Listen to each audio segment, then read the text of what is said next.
Thank you, Mr. Cox. Ladies and gentlemen, I am very pleased to be here this morning to share with you on a program that provides access to environmental information. And it is set in the context of Jamaica's work and activities under the United Nations Convention on Biological Diversity. Next, please. So, the clearinghouse mechanism was established through the United Nations Convention on Biological Diversity in Article 18, Section 3, and it actually is a network of countries that gather and share information on biodiversity conservation and its sustainable use. Jamaica is a party to the CBD, and as required, it set up a national CHM in 1999 to support conservation strategies and action plans, especially at the national level.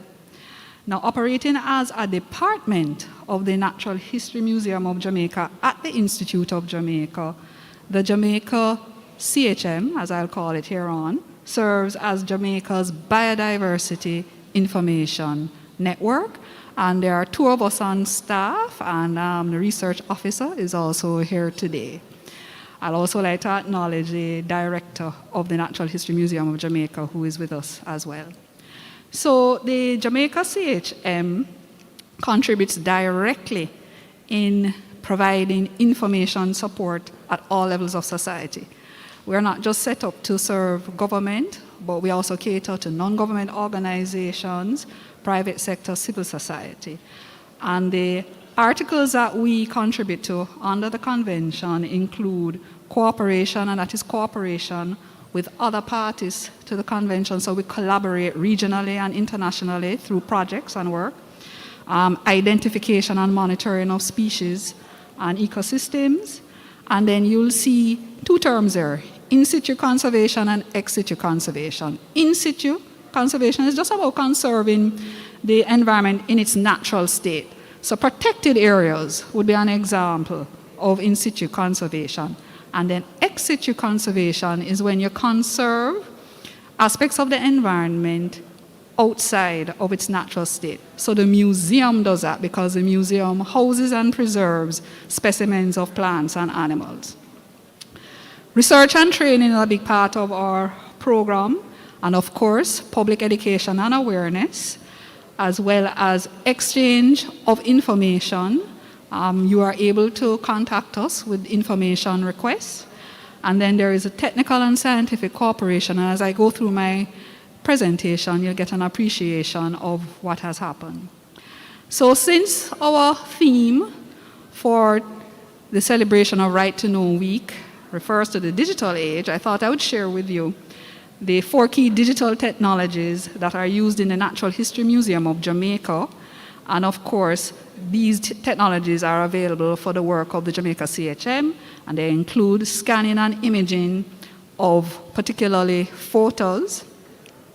The museum goes a little further and scans and digitizes specimens, and are making it available online. That's the plan.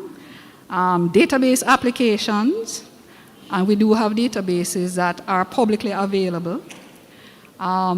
Social media platforms, and virtual experiences in terms of CHM putting on educational webinars and presentations online. So just to give you a little bit more on how you can access information through our work, we disseminate information in response to information requests, and these are preferably if you send your requests through email. We do presentations both in-house and on request. If you have a particular theme or area and we are able to meet your request, you can contact us. We are quite happy to do presentations. And of course, forums as this one that I'm participating in. We have publications, various types. There's a dedicated website, a Jamaica Clearinghouse Mechanism website. Various social media platforms, and we tend to go through the museum's platforms. So remember this handle, I love NHMJ. So the NHMJ is for Natural History Museum of Jamaica. I love NHMJ, and you will find us on Twitter, you'll find us on Instagram, and I believe you'll find us on Facebook. And of course, we have the YouTube channels as well for the museum. All right, identifying information technology solutions to information management problems. We work within different spheres, both within and with conservation stakeholders, to discuss what information needs are and how these needs can be approached. And then building technological capacity for sharing and viewing content digitally. So although we're in the digital age, as you realize, science in the digital age has advanced remarkably in the last 15 years. It's really impressive what's been happening and the options available. But you find that developing countries, and even our Caribbean region, lags behind the available technology.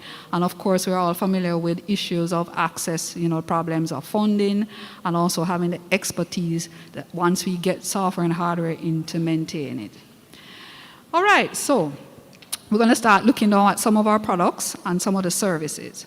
So what you'll see on screen are some screenshots of the Jamaica CHM website, and at the very, very top, above the header with the title, there are some menu options that if you click on those, we don't have time to go through them today, but you click on those and it will take you to species, protected areas, names of environmental legislation, and we are also working on a directory of environmental entities, both within and outside of Jamaica, that relate to the conservation of Jamaica's biodiversity.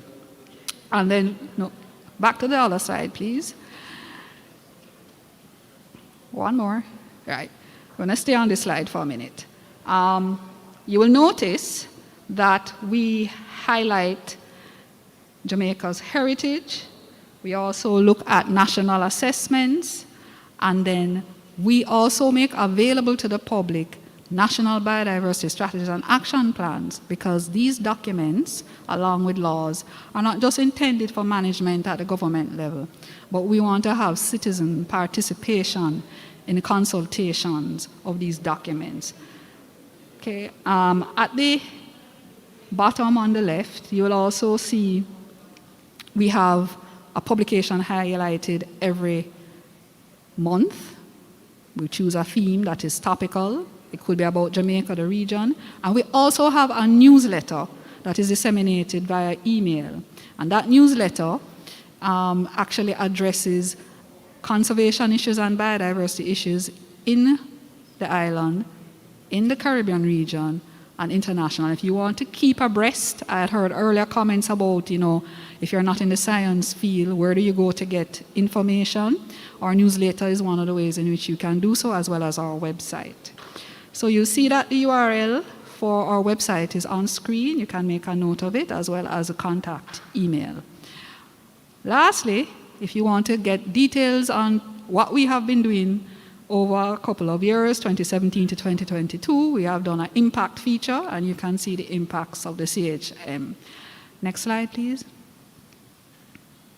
Okay, so I wanted to just spend a little while sharing some experiences with facilitating decision-making through our information services. And so we're going to start with national policies, strategies, and action plans. And so as a program that is providing access to documents of this nature, you may be aware, for example, that Jamaica had its first biosafety policy in 2021. And biosafety are the efforts to deal with organisms that are generated through biotechnology. And they are known as living modified organisms, or some people call them genetically modified organisms. And so one of the things that we were able to do was not only as a stakeholder participate in the process, but when the green paper was ready, we were part of the mechanism to advertise that the green paper was available and to post it on the website so that people could consult with it and to direct them as to where they could do to submit comments. Another process is every couple of years, Jamaica, under the UN Convention on Biological Diversity, has to develop a national biodiversity strategy and action plan. And so this is something else that I would flag persons to be aware of. We are going to be developing one in the coming months. And so this is another area in which we would be highlighting through our website and our newsletters for persons to be aware of. At this point, I want to point out the convention addresses not just species and ecosystems, it embraces sustainable use and sustainable development. It is a convention that is said to be the Indigenous People and Traditional Knowledge Convention because it really does try to incorporate those knowledge groups into the expected strategies and action plans. And so therefore, this is something that we are looking forward to in engaging all of Jamaica in future processes. So we've looked at that, we've looked at the green papers for civil society consultations, and we get requests. Sometimes people want to know, does the government have an act on this? Does the government have a policy on this? And the requests not only come from in Jamaica, but we find we get requests from overseas. We have persons who want to do research on Jamaican biodiversity, and they contact the CHM and ask, what do we have to do? Do we need to get a permit? And yes, they do need to get a legal permit, especially if they're going to work in a protected area. So these are some of the things that we assist with in helping people to make decisions. Project planning. So I'll share some actual experiences here. Some years ago, one of our local environmental funding agencies put out a grant call. And in the grant call, they were actually encouraging tree planting. We all embrace tree planting, but what they didn't know was that the list of trees that they provided included what is known as invasive alien species. So I'm sure everybody in here remembers an invasive alien species, lionfish? Yes. Okay, so it's not just fish or animals. Plants can also be invasive alien species. Invasive meaning it's problematic. Alien meaning coming from outside the native range, so it's not native to Jamaica. So that's all that term means. And Jamaica has a national invasive alien species working group, and that working group supports NEPA.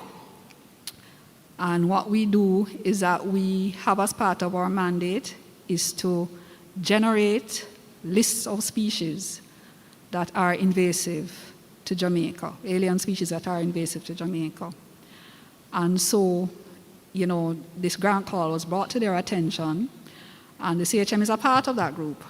And a discussion was held amongst us, and we decided that we would approach the funding agency because chances are they didn't know, you know, they feel they're encouraging a worthy thing, tree planting, yes.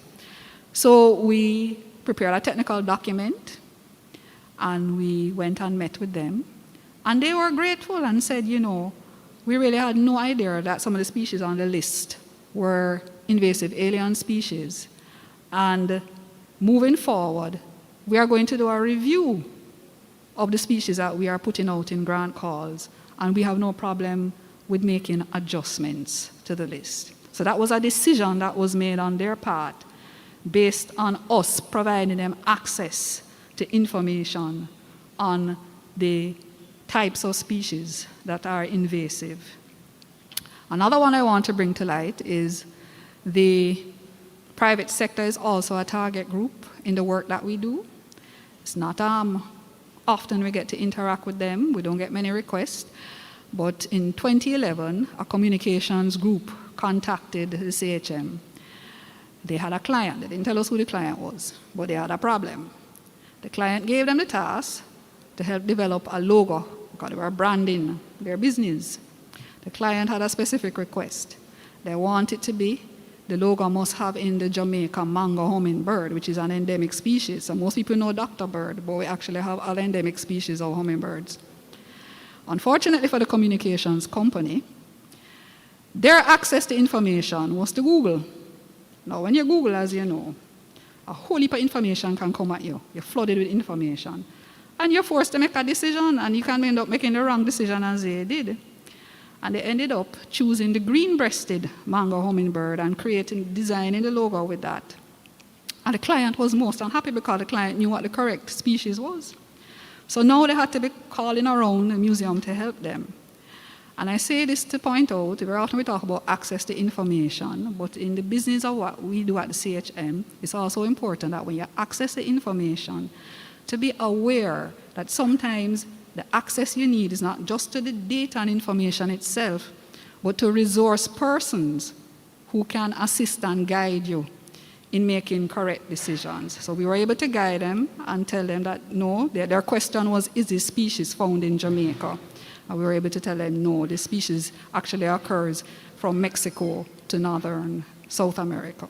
So they had to go and, try and alleviate things with their client. Finally, information management. On this slide, we manage a invasive alien species database. We actually do training to assist key stakeholders in biosafety to utilize our platform that has been developed by the United Nations, and all the countries that have signed on to the special area under that convention dealing with biosafety are asked to register their information, national information, in a particular database. We provide training for that. Next slide, please. So this is showing you the home page this is my top left. That's the invasive alien species database. It not only lists species, and we're in the process of making sure we put on the 130 species of invasives named for the country, but it creates a record for each species. So it's a work in progress, and you can see at the bottom the types of information you will find. What is significant to policy is the convention asks parties to pay particular attention in one of its articles to the pathways of invasive alien species. How do they get into the country? And so our database is providing support to that in the planning of actions and management by documenting and making publicly available. So the information is publicly available to planners, to citizens. And we also partner on this database with the National Spatial Data Management Branch. They are the host, and the Institute of Jamaica, through the Jamaica CHM, we actually manage the content. We work with a team, a multi-entity team of government and non-government entities in getting in all the different information sets, because we find that people in different parts of Jamaica, in different sectors, are holding relevant information, but they need to bring it together in a place of easy access, and that's what the database does. It brings together the different points that the information is held in so that you have one portal to go to. All right, we want to pause on this for a minute because I like to talk about this for the reason that when partners and collaborations happen, you can actually end up with unexpected benefits. So this map was produced under the Biodiversity Information for Development project, and it was funded through the European Union in partnership with the Global Biodiversity Information Facility, GBIF, and then the Natural History Museum were the recipients of that funding and the managers. And one of the things we did under this project with our partners, and you see there NEPA, Jamaica Conservation Development Trust, and an overseas partner, the Natural History Museum in London. One of the things that came out of this project was that NEPA allowed us access to their wildlife research permit database, just for the purpose of this project and with special conditions, that we don't use it for any other purpose and so forth.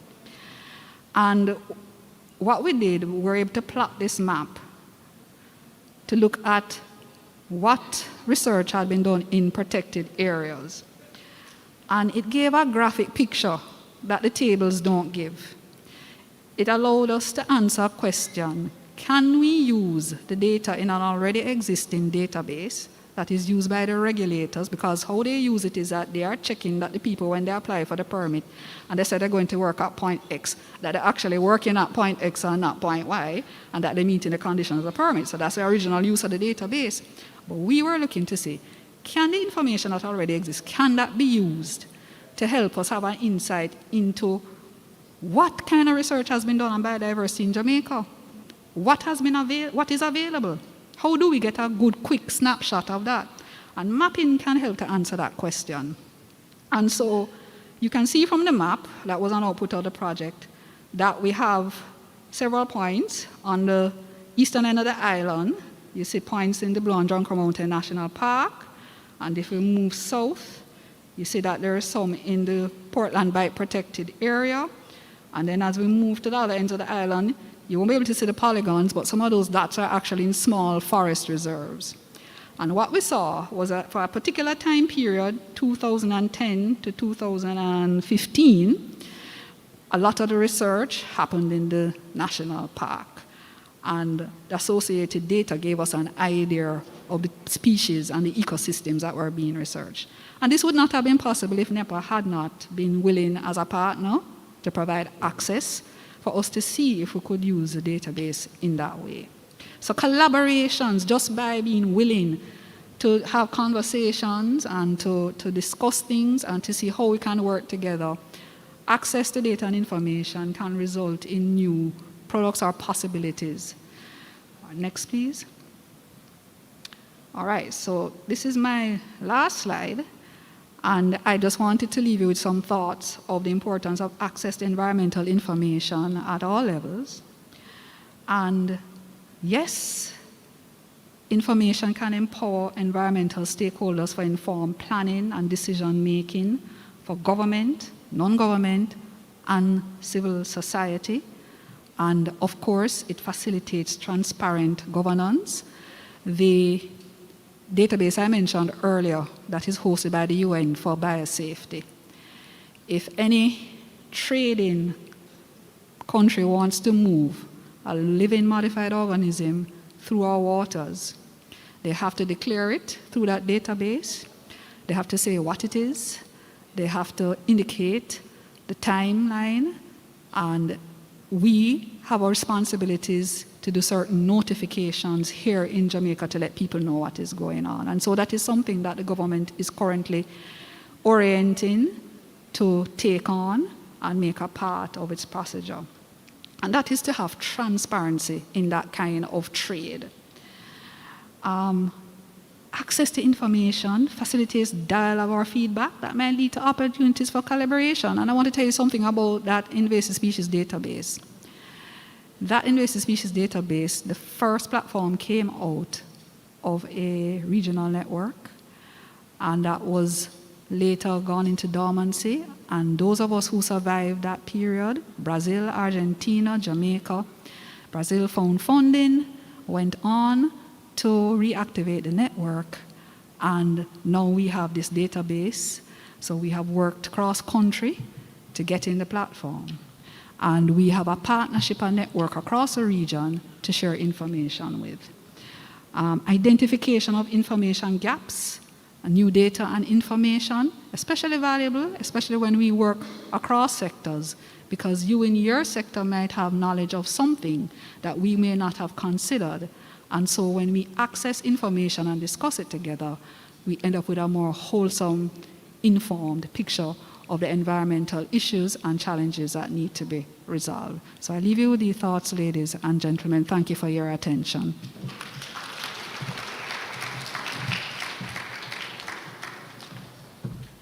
Thank you, Dr. Davis. I think a lot of persons would have learned a lot about the JCHM who may not have been familiar with the JCHM, both in this room and online. And a lot of positive things were said, and we will learn a lot from those platforms and how to collaborate.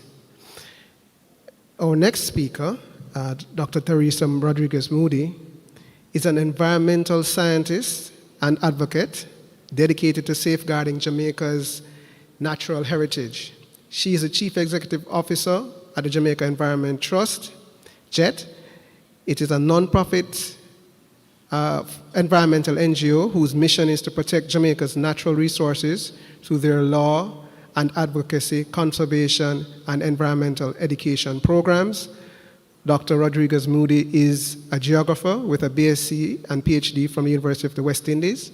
Her professional journey spans over a decade, during which she has worked with various stakeholders, including private sector entities, governmental bodies, and multilateral agencies as an environmental scientist and climate change vulnerability specialist.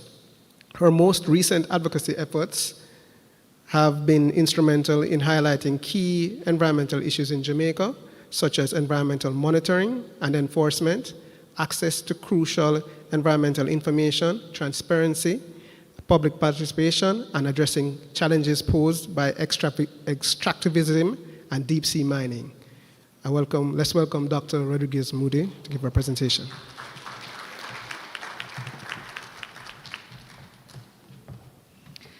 Good morning, ladies and gentlemen. I am pleased to be here to join this panel on behalf of the Jamaica Environment Trust, where our mission is to protect Jamaica's natural resources using education, advocacy, and the law to influence individual and organizational behavior, public policy, and practice.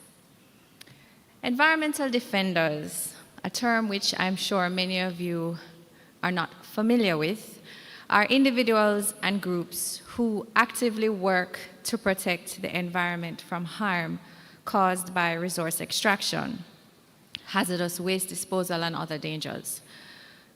These are persons that advocate for human rights related to the environment, including the right to water, health, and so forth. So we at JET are environmental defenders, as are many of you here in this room today. We act as watchdogs, educators, mobilizers. And some of the things we do include translating technical data into simpler language for the public to understand, challenge lack of transparency around environmental related actions and decisions, and advocate for laws and regulations that serve people and the environment. But to do this work effectively, we need access to environmental information. So, next slide, please. Environmental information, what is that? We've heard about it today. It includes any data, reports, records that help us understand the state of our environment and the decisions being made about it. And this can range from your air and water quality data, your permits, your discharge licenses, your hazard maps, your climate projections, your monitoring reports, to even communications about development and approvals or enforcement actions. So in short, environmental information is the information that allows the public to know what's happening, why it's happening, and who is responsible. So access to information is one of the 3 pillars of the Escazú Agreement, alongside public participation and access to justice. This is in Article 5 of the agreement if you're interested in doing further research. So the Escazú Agreement is a regional agreement that prioritizes the right to a healthy environment and explicitly safeguards environmental rights defenders. But these 3 pillars are not interdependent. Without relevant, timely, and accessible information, participation becomes symbolic and justice becomes elusive. In Jamaica, next slide please, the Access to Information Act, go back please, enacted in 2002 was a landmark step towards transparency. So for the first time, ordinary citizens had a legal right to request information held by state agencies. Yes, the act had its limitations, exemptions, for example, but it was a sea change. Civil society groups like JET began using it immediately. We saw that the more the act was used, the more responsive agencies became.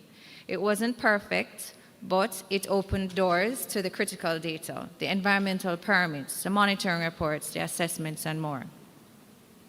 So civil society plays a critical role in promoting access to environmental information. We file the ATI requests, we monitor compliance, and we push for proactive disclosure. We also build awareness through education campaigns, social media, and community outreach, so people know that they know what their rights are and how to use them. In many cases, civil society is the bridge between raw data and real-world action. But today, we have many challenges. Decades later, we have many challenges. We still have many challenges. On many occasions, our ATI requests, for example, while they may be acknowledged, they go sometimes several days before there is that initial acknowledgement. And many of our requests actually pass the 30-day deadline with no response. Now, the majority of our ATI requests will go to agencies like NEPA, Mines and Geology, Water Resource Authority, mostly the environmental organizations. Now, sometimes we end up submitting internal reviews, and months later, we still hear nothing. It's not always possible to file an appeal, which is your last step, because though the process is actually said to be quite simple, it is ideal that you have legal assistance, which is not always available. Now, as an example, as of the time of writing this last week, since April 2025, JET submitted about 8 ATI requests. 7 were acknowledged, 1 immediately, 1 after the 30 days of submission. The remainder between 3 and 30 days of submission of the request. And of the 7 requests that we submitted, information was received for 2, while we still await information for the others. All 7 have passed that initial 30-day mark that's in our law. And we only received a request for an extension for 1 of the requests that we made. Now, JET has long advocated for proactive disclosure of environmental information. We don't believe that citizens should have to file formal requests for routine environmental data. So, for example, environmental permits, discharge licenses, monitoring reports, these are not published online by default. And this is information that everybody should have access to without having to file an access to information request. Environmental permits, for example, it is a way for the public to also hold the project proponent accountable. But unless you know the permit number, there is no way of finding out what those permit conditions are. For example, what are their operating hours, what are their permissions for dust, for noise, and so forth. And more often than not, when we are supposed to be using these platforms, for example, for environmental permits, the system is not working. In this digital age, we need to be moving beyond this. So the proactive dissemination of environmental information would reduce the burden on understaffed agencies and empower the public even further. Next slide, please. And we understand that a review of the ATI Act is underway. We've heard the words imminent for several years. The last review was in 2011, and more recent promises have been made that the Access to Information Act will be amended to allow for the fast tracking of the ratification of the Escazú Agreement, but only specific to some of the government's environmental agencies. However, those are to be defined. So in closing, access to information is not just a technical detail. It is a cornerstone of environmental justice, to which I know our next speaker will speak more of. And it empowers communities, it strengthens governance, and protects those who speak truth to power. Thank you.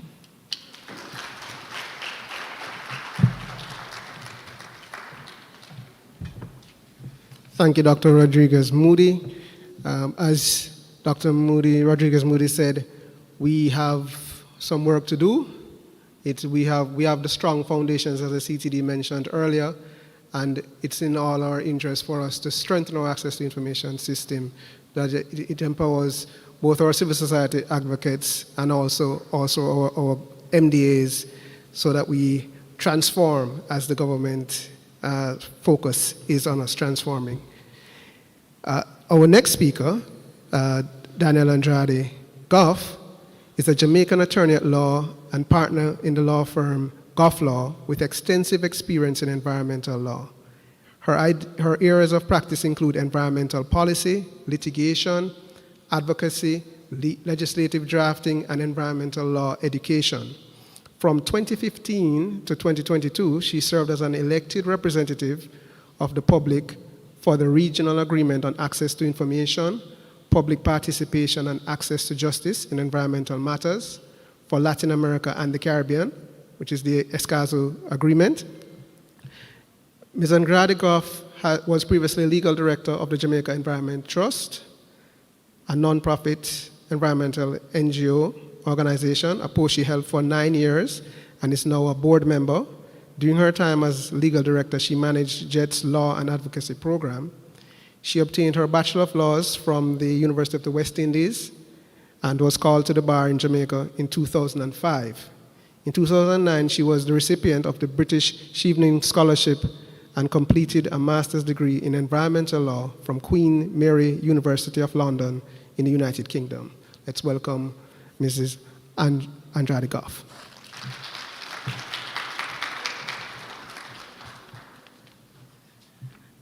Good morning. Thank you, Damien, for that introduction. And before I begin, I just want to congratulate Damien, the ATI unit, his team on hosting this wonderful event. So I've always said about access to information that you could have the best law in the world, but if people are not even aware that it's right to access information, then what's the use of it? What's the point? So things such as this, events such as this that help to spread awareness about the Access to Information Act are very important. Could you go to the first slide, please? I'll say next when I'm ready for you to change. All right, so you've heard from the speakers about the importance of access to information and the role that it plays in environmental protection. So I want to speak specifically about access to information in the Jamaican context. And I want to show you examples of the way in which access to information can radically improve the way in which business is done, the way in which the environment is protected. First, I want to talk about the fact that internationally, access to information is recognized as one of those human rights. It's central to sustainable development. We have since 1992 and the Principle 10 Declaration, Principle 10 of the Rio Declaration on Environment and Development recognized that environmental issues are best handled with the participation of all citizens. In the Convention on Biological Diversity, which Dr. Davis mentioned, it recognizes that information is critical and important to develop educational and public awareness programs in order to further sustainable use of biodiversity. You have the 2030 Agenda for Sustainable Development, which recognizes access to information as critical and important for accountability for all institutions at all levels. And Dr. Rodriguez Moody mentioned the ESCAZO Agreement, which is perhaps one of the most recent treaties on access to information and other rights, which, by the way, has been ratified by about 18 countries, signed by 24 countries of Latin America and the Caribbean, including Jamaica, that has signed it. We have yet to ratify it. And that access to information, that treaty requires parties to guarantee access rights for the public. So internationally, we have recognized, we have signed on to all these agreements that have supported and encouraged and required governments to provide access to information to the citizens. Locally, what have we done? We've passed an Access to Information Act. I'm curious how many people in this room have actually used the Access to Information Act. Okay, this is actually better than I thought. I see about a third of you have actually used it. And we have some live streamers. I'm curious about what the number would be. Next. So you've heard the saying that knowledge is power. I believe that the Access to Information Act can truly be transformative. On the screen, I have two pictures. I have that picture, and this is actually a picture of the same place, the Harborview Sewage Treatment Plant. I have a picture that I took in 2009, and another that I took in 2015. Radically different. This is a case taken by Jamaica Environment Trust and some citizens of Harborview who were concerned that a government-owned sewage treatment plant that had not been functioning for over 30 years and had been causing severe environmental public nuisance, leaking raw sewage throughout the environs. And they decided to take a court action to deal with that issue. Over the period, several investigations had been done into the issue, but no enforcement action had been taken. And what the lawyers, I being one of those persons on the legal team, what we were able to do was to actually use the Access to Information Act to show that over the period, there had been several investigations, and while no enforcement action had been taken, millions of dollars had been collected specifically from the Harborview residents, known as a K factor, and for the sole purpose of fixing the plant and other issues. This information was used as evidence in the court case, and I have no doubt that it's one of the factors that led to the successful result of a consent order and the government agreeing to fix that sewage treatment plant. Next slide. Thanks. All right, so I want to talk about another issue that I think has been very topical. That's the issue of beach access. What does access to information have to do with beach access? Yes, access is a common word in both concepts, but what does it mean? What we have observed, I'm sure everyone can agree, that there's been a significant increase in coastal developments in Jamaica in the last 30 or 20 decades. And in this context, it's not surprising that there have been increasing conflicts between private property owners and the public over access to some of our beaches. Now, the draft Beach Access and Management Policy of 2022 identified many concerns. It pointed to the unavailability of access points to facilitate physical access by the public to the beach, the lack of sufficient public beaches of a good standard for bathing and recreational activities, the payment of fees for access to the foreshore and their use of public beaches, and the loss of physical and visual access to the sea and coastline as a result of coastal developments.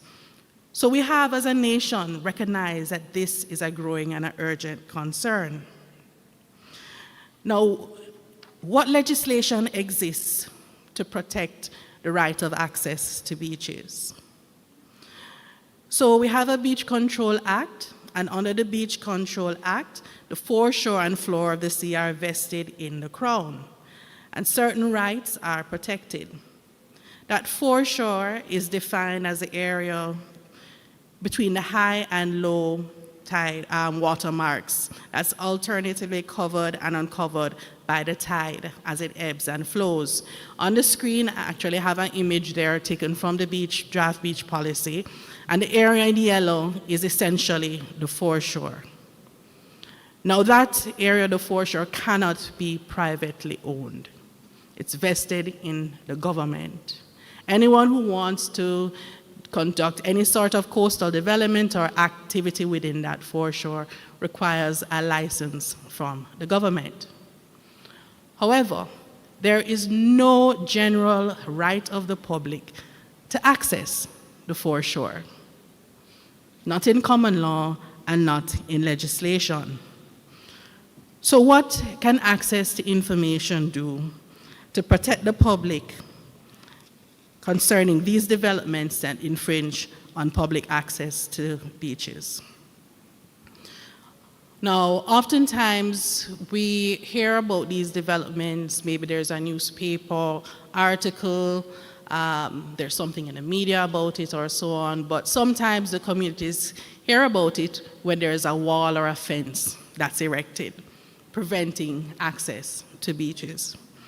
We have planning legislation that exists that requires developments to put up site notifications. So anyone who's applying for a license to conduct some activity on that beach has to first notify the public by putting up a notice. You heard Rodriguez Moody speak about proactive access, dissemination of information. And this is notification is one of the, I would say, lower level forms of information, provision of information. But the legislation says that a notice must be put up. And what does the legislation say? It must be put up in a conspicuous place, on the foreshore, facing the sea, as well as on a verge nearest to the main road or path used by the public, and, if possible, face and be visible from the road or path. That is what our legislation says about providing notice. Now, we have also several legislative provisions in other laws that talk about the public's right to receive information about pending applications through the use of public registers. A register is essentially somewhere where information is housed that the public should have access to at reasonable hours. We have the Town and Country Planning Act, where developments that require building approval, planning approval, information that is kept within a public register there. We also have the Building Act that was recently passed in 2018 and also requires local planning authorities to keep accurate and up-to-date records of applications for building permits. And then we have the Natural Resources Conservation Permit and License Regulations that also requires that registers must be kept of permits and licenses granted. Now, I myself have tried to access that, and I was unable to do so. I was told that they were not aware about a public registry, and I had to make a request. Now, the Access to Information Act itself says that while everybody is entitled to the right to make a request for official documents subject to limited exemptions, it says that it doesn't apply if there is another avenue through another statute that is supposed to ensure access to that information. So really and truly, you shouldn't be making an access to information request. You should be accessing permits through this public registry. Now, requests for information through the Access to Information Act is another way persons can get access to permits. You've heard about the experience JET has had making access to information requests, when in fact you can be waiting 30 days, and in some cases it could be more than 30 days if for certain reasons the information is not provided. If, for example, authority is claiming an exemption, it can be over 30 days. In some circumstances, communities, the public, they don't have that time to wait to get the information. All the time that they're requesting information to know what is to come or what is proposed, things are happening behind the scene. Applications are being processed, permits are being granted. There's also an environmental impact assessment process. Now, I've been speaking generally about coastal developments, but there are also certain types of developments, large-scale developments or developments which may have a significant impact on the environment or public health that are treated differently. These require much more stringent measures in order to process applications for those projects. Now, under that legislation, developers may be asked to do an environmental impact assessment where they have to present information about what could be the impacts. In the case of a coastal development, it could be, for instance, impacts on the public use of traditional recreational or fishing beaches. And in fact, that would mean blocking and extinguishing those access rights. The problem we have with our environmental impact assessment process is that while the legislation says that this environmental impact assessment can be required, there are no regulations, there's nothing in place that says how it should be done, mandating the dissemination of the environmental impact assessment so the public knows. There's nothing mandating public meetings or public consultation on these matters. There are internal guidelines that are followed by the government, but again, these are guidelines and they can be applied on an ad hoc basis. While NEPA does have a practice of publishing these EIAs on its website, in reality, the legislation doesn't require them to. And the discretionary nature of this whole process makes it difficult to achieve effective and meaningful participation of the public, and that is my argument. So where do we go from here? Where can we go from here? We're in a digital age. We expect information right now at our fingertips and without delay. For so many areas of our lives, we see how digitization of information has transformed the way in which we do business. Why cannot this same concept be applied to coastal developments that impact access to our public beaches? Here is an example from Wales of an online permit register that allows any user to go online and search for official government information. You don't need an application reference number. You don't need a permit reference number. You don't even have to know the name of the person who's doing the development. You can search. I put in beach. I did a snapshot. I just put in beach, and it shows you a record of every single type of information that they house. And then you can further filter it by location and so on. This is where Jamaica should be going. And this is what I encourage the government to do. I understand that they're in the process of fixing what they call the Amanda system, where they have information housed online, where you can get the permits and so on. This is the way information should be provided. And so I would encourage them to look at these best practice examples in other countries and adopt them so that members of the public can get access to information freely, particularly about these coastal developments. Thank you.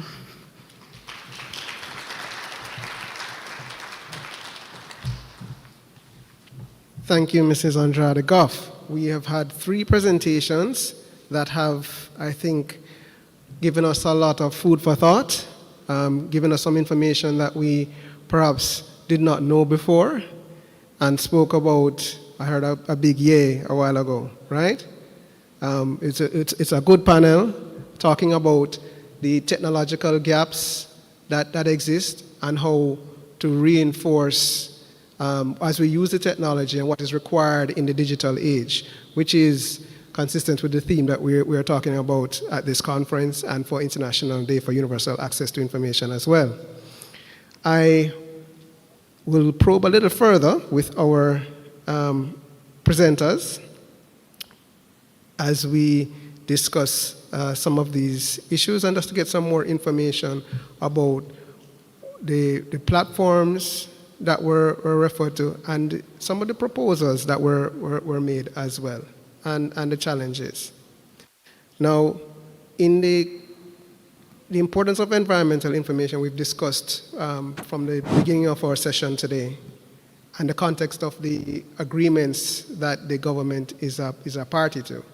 And those of us who are not fully in the environmental sector would not know about most of these agreements. Some of us who are partially, Dr. Davis invited me in partially in terms of the JCHM, so I feel like I know a little bit about environmental information. But we would want to know, because how can we broaden access to environmental information through the use of technology. Daniel has made a suggestion in terms of build platforms for access, and I perhaps would ask the other two panelists in terms of if there are any specific recommendations they would have. I know, for example, when we talk about JCHM, that Dr. Davis, you're thinking about how can we build that platform and make that platform even more modern, right? Utilizing technology for that. So I'll ask Dr. Davis, just say, what would the thought be in terms of going forward? What would you like to see in terms of that platform being enhanced, in terms of the database, and how being able to provide even more information proactively, and how to support managing the scale of the database and so on for the public?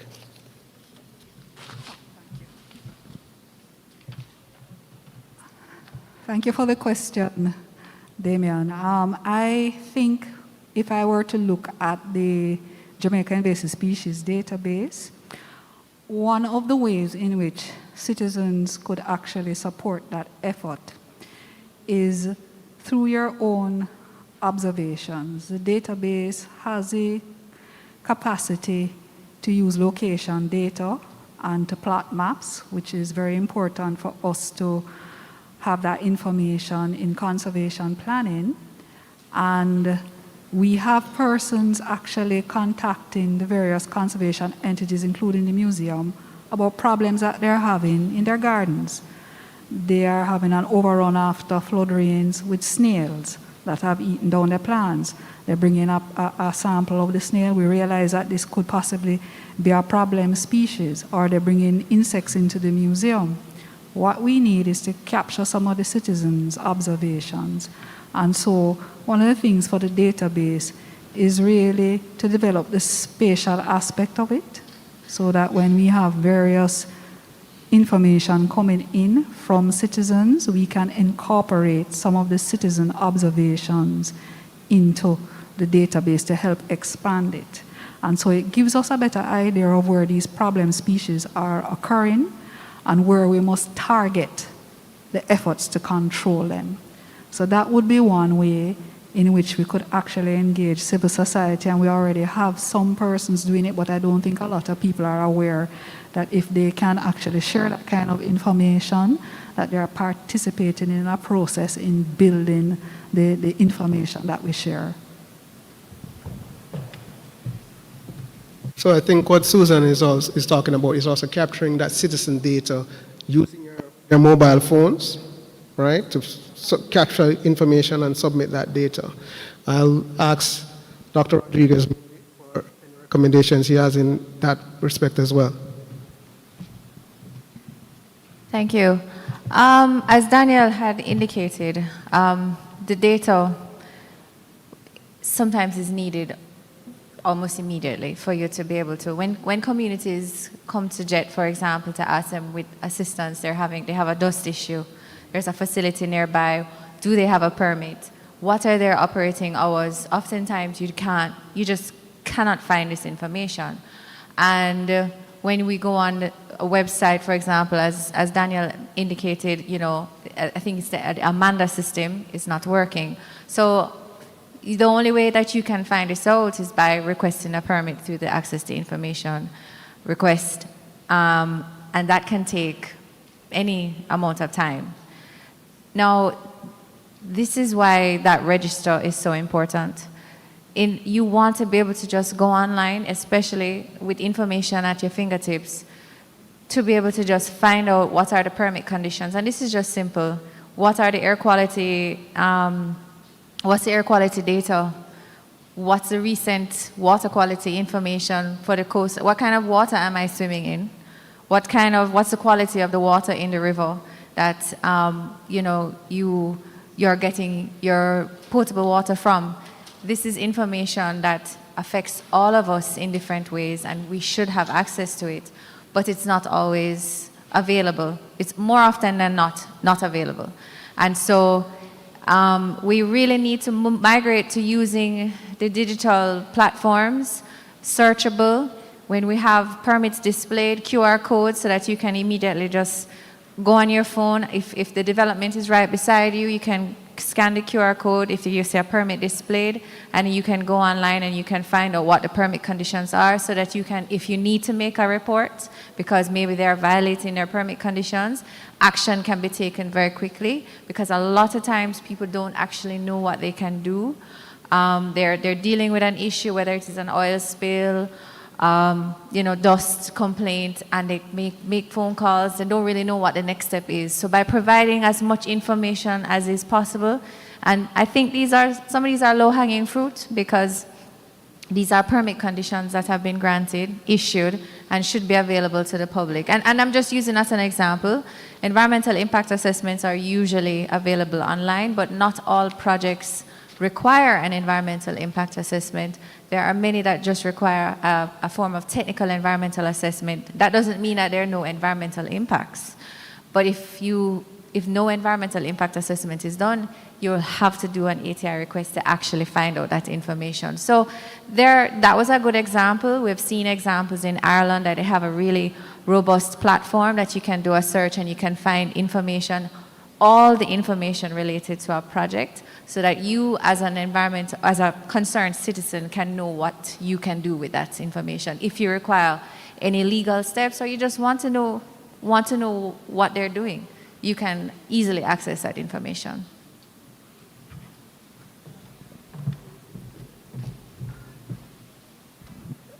Thank you, Dr. Rodriguez-Moody. I don't know if Mrs. Angariga, if you wanted to add anything to that. And just briefly one thing. So I also wanted to say that I know we've been talking about permits and licenses, but that's really after the decision has been taken. It's a done deal at that point. I think we can do more. I think we could have proactive disclosure of applications, especially for those that I mentioned before require an environmental impact assessment, those that have significant impacts on the environment. There's legislation in a lot of countries, in particular also in the Caribbean, in the Eastern Caribbean, where I've researched about 3 or 4 countries that require applications for these types of developments to be published in newspapers. So what we're talking about is nothing revolutionary, and this is giving people early notice, so that you can have a chance to have a say, have a voice in the decision that is being proposed or taken. Well, I think all of the government entities here, both environmental regulators, as well as those of us in terms of access to information, general access to information unit, we know that there is a demand for more proactive disclosure of information, and we know that our act was passed in 2002, so what was considered proactive disclosure then is not the same as is required in this digital age. So when you look at government's overall strategy, and it is a strategy that we have to move forward with, because the technology is moving so fast. We have to move, because what is required at this time is way beyond what was required a decade or 2 ago. So there are investments that are being made. We know that it's something that we have to do these investments within, Mr. Lumsed will say, within our fiscal envelope. But it's certainly also addressing the low-hanging fruits, as Dr. Rodriguez-Moody said.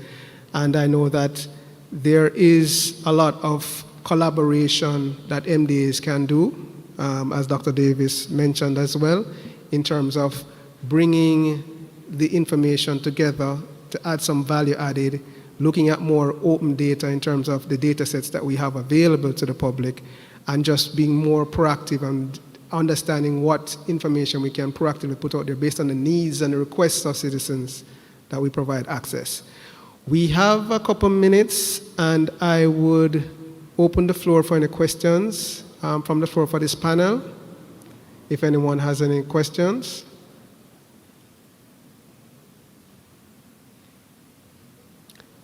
Ms. Rumbold? Yes?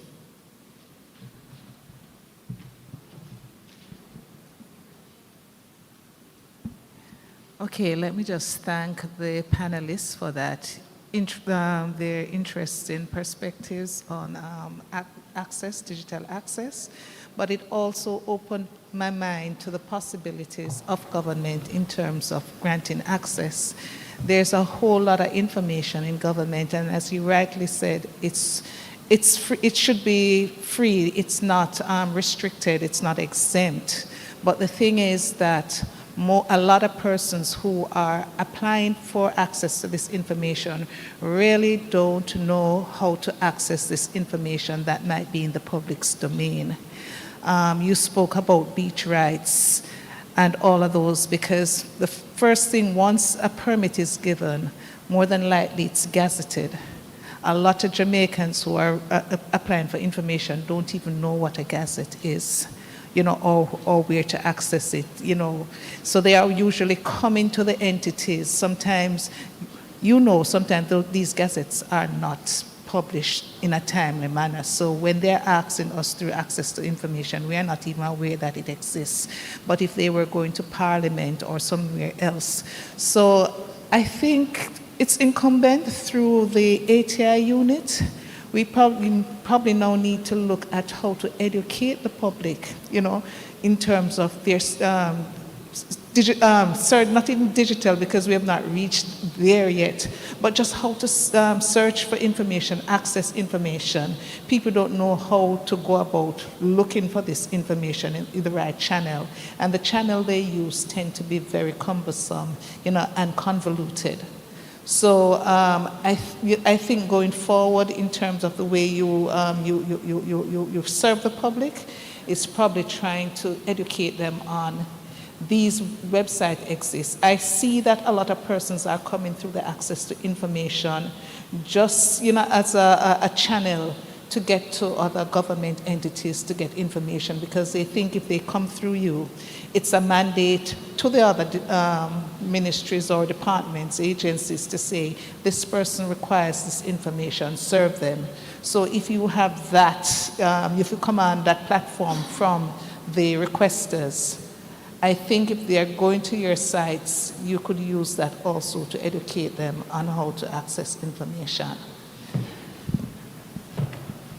Yes, I take that point, because we have to, as much as we can, we try to assist persons when they don't know where to go, right? And we try to make sure that we know where to direct persons.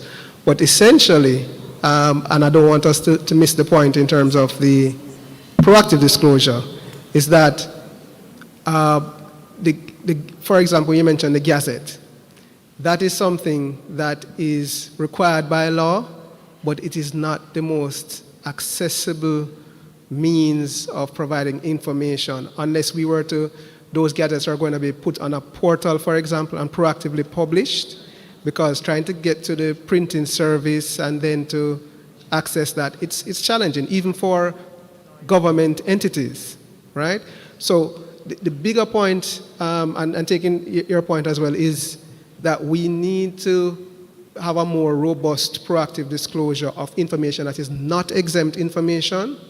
And we have started that process because more and more information is online.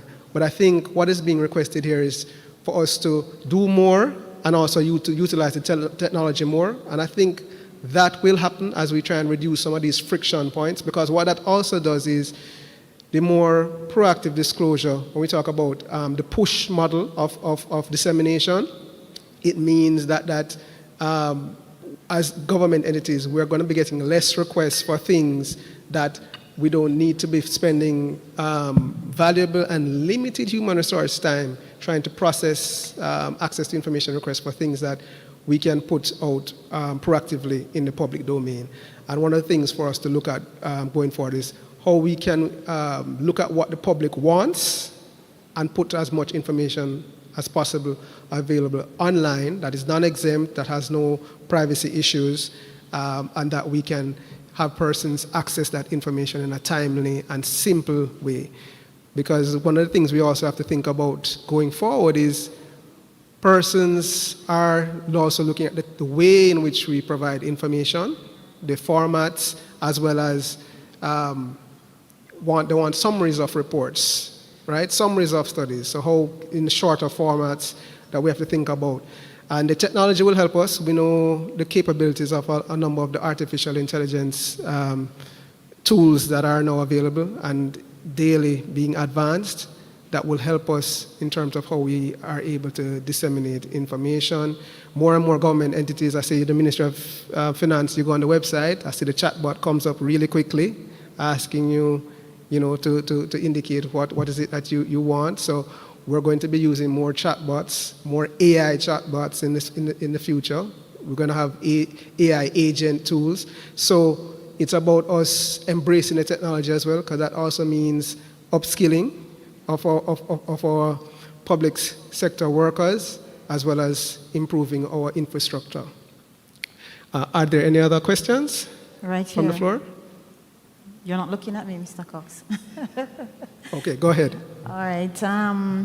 I wanted to say I am happy that I am here today, as I heard Dr. Teresa Rodriguez Moody and also our presenter, Mrs. Danielle Goff, because I am from St. Mary. I'm on the board of St. Mary and St. Anne, and as it regards to beach access, when I was younger, we could access probably all the beaches along the coast coming into Ocherius and down.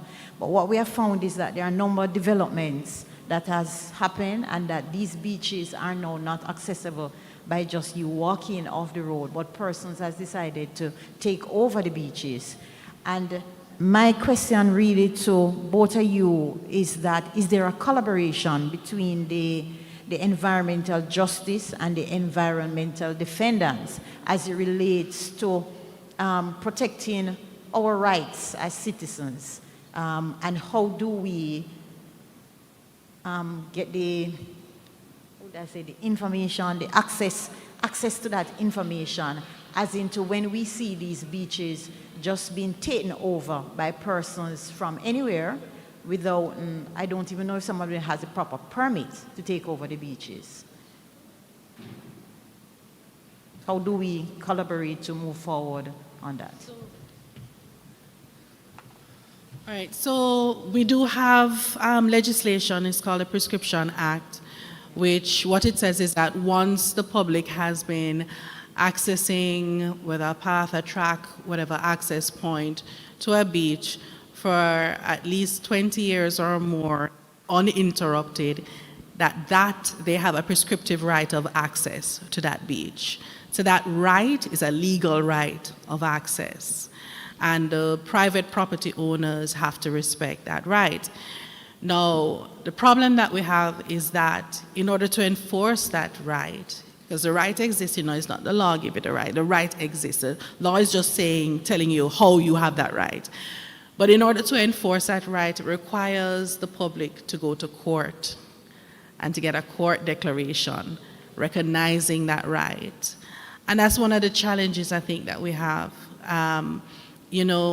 There's no point in talking about environmental justice and access to justice if it's not affordable. I always say if it's not affordable, it's not accessible. And the average Jamaican perhaps sees court matters as unaffordable for them. And I think that's something that, while the law exists and it sounds wonderful that we have this mechanism or access point through the courts to enforce this right of access, in actuality, in practical matters, in the way that we look at things, it's unreachable by many people. So what I think we need to do is what a lot of other countries have started doing in the Eastern Caribbean and other places. They have actually amended their planning legislation to include specific provisions. One, that all beaches are public. Two, that any future development, coastal development, has to ensure that there's an access way for beaches.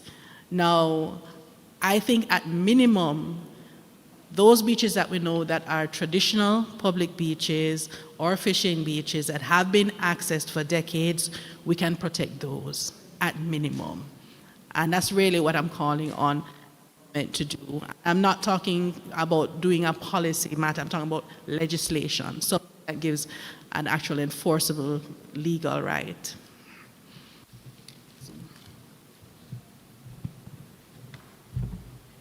All right, well, that's a recommendation from civil society, something that we know will be heard and will be listened to and considered, and we'll see as that dialogue continues what the government will decide to do based on the recommendations that come from the members of the public and the civil society advocates.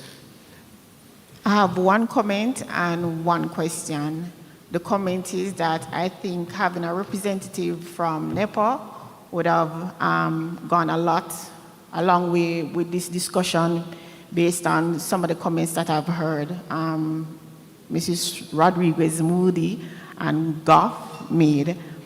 My question is to both of them also, what policies, reform or law reform would you recommend that could strengthen the right to know when it comes to environmental information? What would you suggest? How can we strengthen it? Because based on the comments that you made, you've had issues getting information through access to information. What would you recommend? How can we do better? Before Dr. Rodriguez Moody comes, that was a question coming from someone from NEPA, right? Just put it in context. So that is also good, because that means as public entities, we are also saying, what can we do better? What is your recommendation for us to do better? Which is good. And this is what this forum is also about, us working together to find out how can we reduce the friction in terms of access to information. How can we work together to make things better using technology and dealing with the low-hanging fruits as well? Dr. Rodriguez Moody? Thanks for that question. So I think that we need to start defining, when we talk about routine, I'd mentioned routine environmental information. What is routine environmental information? Have that defined and ensure, basically identify low-hanging fruit and plan for what should be, because I think the way how the law is framed, the language is not very specific.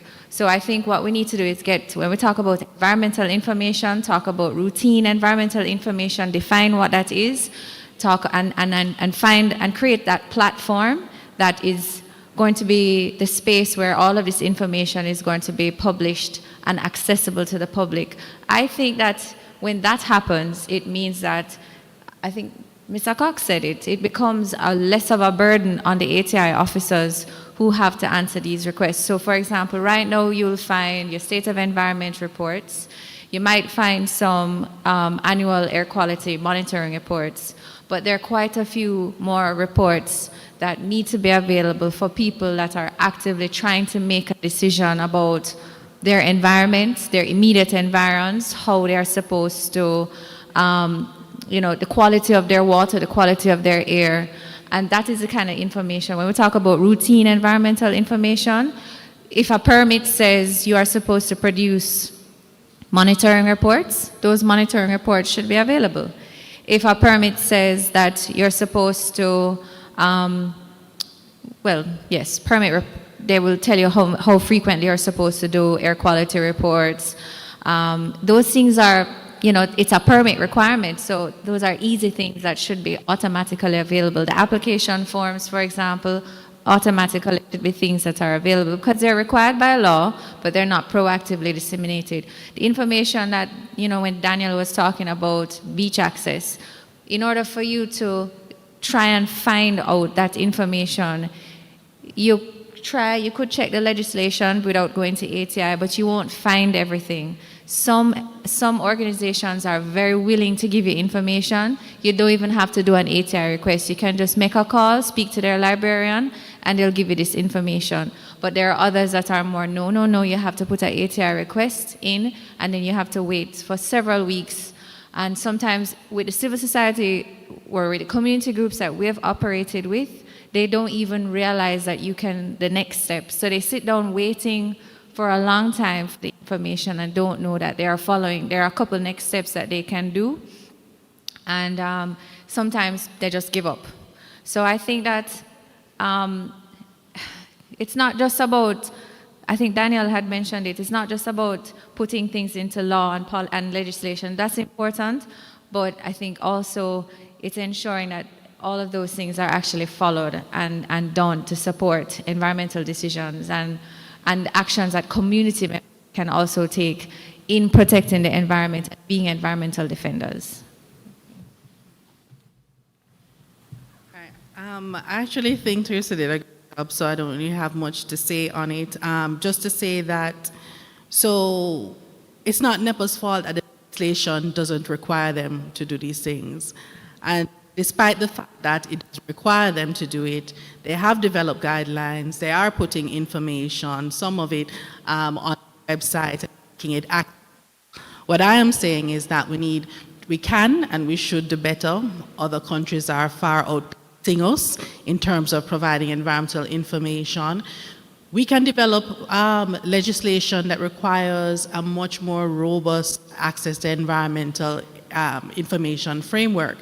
For instance, you heard Mr. Lumsden talk about the open government partnership and the fact that one of the commitments is to develop environmental impact assessment regulations.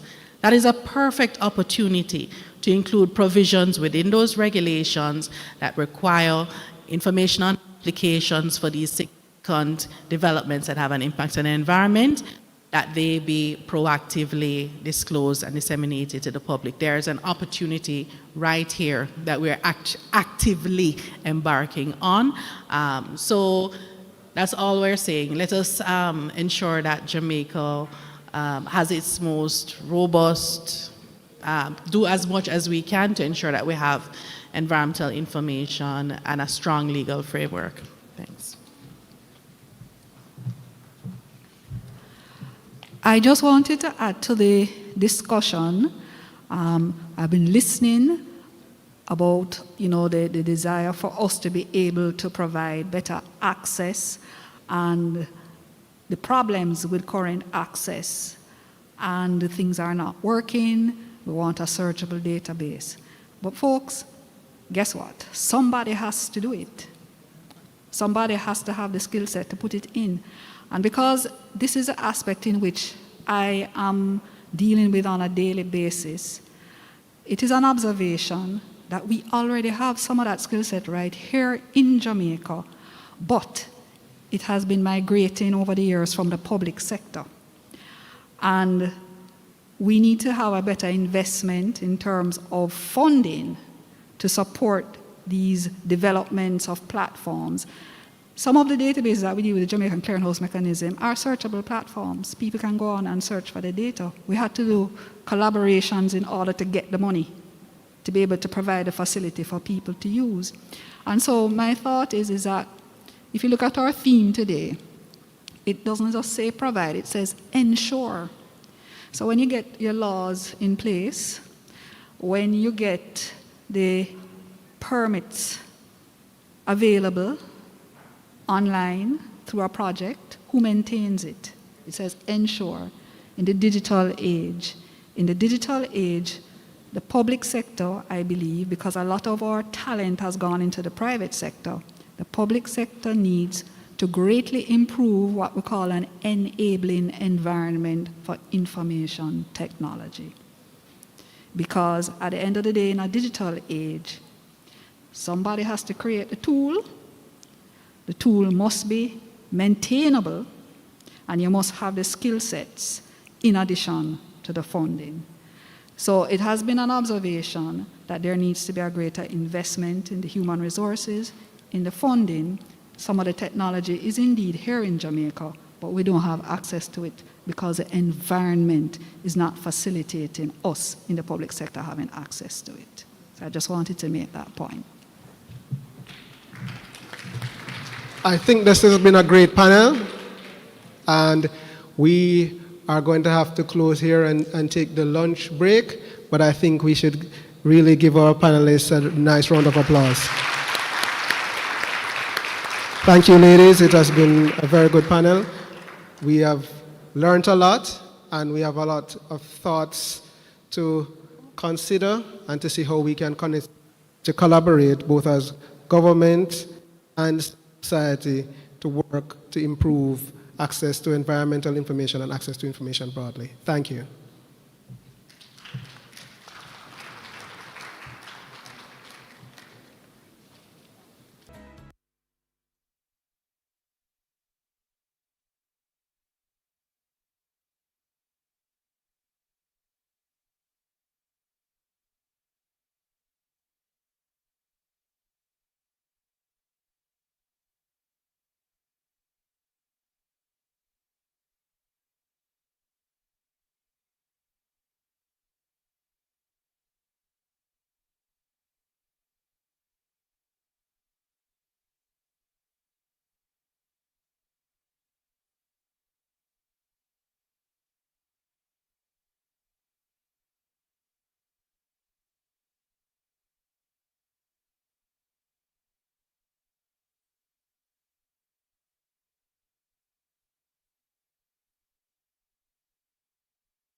Good afternoon again, everyone. Welcome to our second panel discussion. It's entitled Access to Information, Human Rights, Access to Legal Information, Access to Justice, Good Governance and Accountability, Strengthening Transparency, Accountability, and Public Participation in the Digital Age. This panel explores the importance of access to information, good governance, accountability, human rights, access to legal information, and access to justice in the digital age. The importance of the right to information in strengthening accountability, good governance, public participation, and human rights for small island developing states. It will also explore human rights and other frameworks, mechanisms, and platforms to advance the right to know, as well as sharing best practices and perspectives. I'll be your moderator for this panel discussion. My name is Danielle Andrade, and with me on the platform are esteemed speakers. We have Captain Natalie James, the Director of the Human Rights Division of the Ministry of Justice and Constitutional Affairs. We have Mr. Ian Godfrey, Legal Education Officer, Ministry of Justice and Constitutional Affairs. Ms. Michael Jackson, Executive Director of Jamaicans for Justice, and Ms. Jeanette Calder from Jamaica Accountability Meter Portal, or JAMP. I will invite our first speaker, Captain Natalie James, and let me tell you a bit about Captain James. She is the Director for the Human Rights Division. She has been employed with the Ministry of Legal and Constitutional Affairs, which is a division mandated for the promotion and protection of human rights. And she has been employed in the government for the past 21 years. She's an attorney at law, a certified parish court mediator, and was commissioned as captain for the JDF in 2020 and served in the Jamaica National Reserve. Captain James holds a Bachelor of Laws, Bachelor in Business Administration, Master of Law in Public Law, Master in Project Management, and Master in International Trade. She was a top recipient of the 2023 Marcus Garvey Postgraduate Public Sector Scholarship Award. She's the mother of 2 boys and enjoys doing do-it-yourself projects. Please help me to welcome Captain.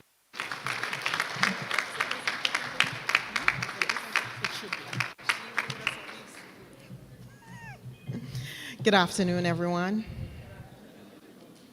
I'm waiting on the presentation to be loaded. Awesome. So today I will be presenting on the development in access to information and justice, their role in the human rights mandate.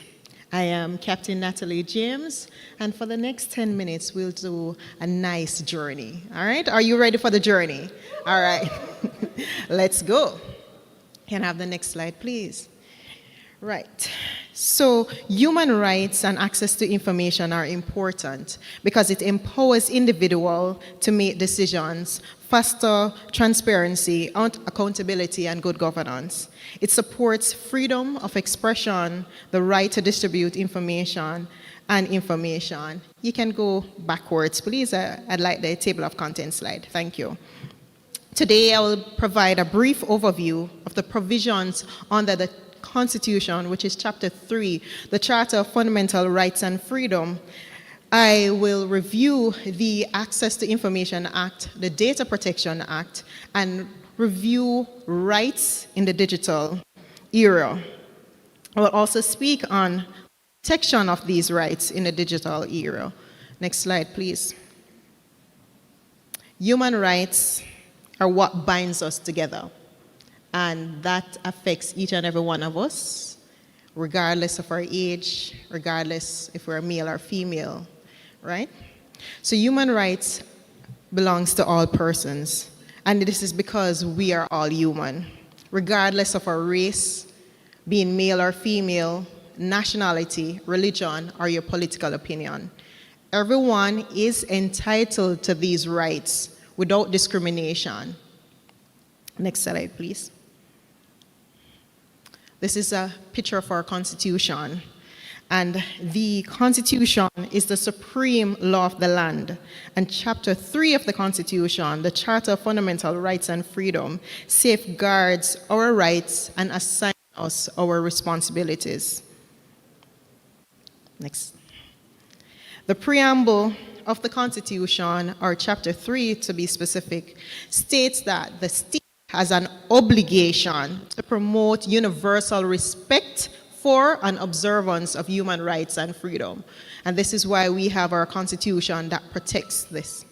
It also places a responsibility on us, for us to preserve for ourselves and future generation the fundamental rights and freedom to which we are all entitled to by virtue of us being citizens of Jamaica in this free and democratic society. Our responsibility, as I mentioned earlier, is for us to respect and uphold the rights of others. Next slide, please. It's crucial for us to know the provisions of the Charter that affects our access to information. And I'm going to just go through some quickly. Firstly, Section 13.3c, our right to freedom of expression. 13.3d, the right to seek, receive, distribute, or disseminate information, opinions, and ideas through any media. We also have the right to protection of privacy and other property, and of course, communication. And this is where access is really important. Next slide. We have our subsidiary legislation, which is the Access to Information Act. The Access to Information grants citizens and other persons the legal right to obtain access to official government documents. And this is with a few limitations, and these are the exempt documents. As a previous, next slide, as a responsible officer at my previous place of engagement, I was responsible for granting some of these access to these documents. And this exemption is to balance public interest against your right to access. Next slide, please. Next we have, we have here information or provisions of the Act that are very important to everyone. And that is Section 6, your right of access. Section 7, the application process to get this access. Section 8, the process of transferring a request if the request was made to an entity which does not have the correct information or the information, they can transfer that request to where you can go and get this information. Next slide, please. We also have the exemption that I spoke of earlier, which is cabinet documents. We have legal privilege. We also have information or documents affecting security and defense of our country. Next slide, please. Next, we have the Data Protection Act. And this act is very important because it speaks to your personal information, your personal data, and also what are sensitive data. The Data Protection Act aims to protect privacy of certain data and covers rights of data subjects. And it also provides the requirements of data controllers and the standard of processing.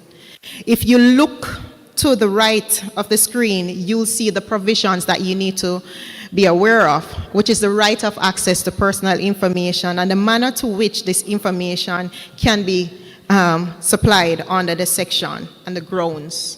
And also the fact that we need to consent to the processing of our data. Next slide, please. So let's talk about personal data for a few seconds. What is your personal data?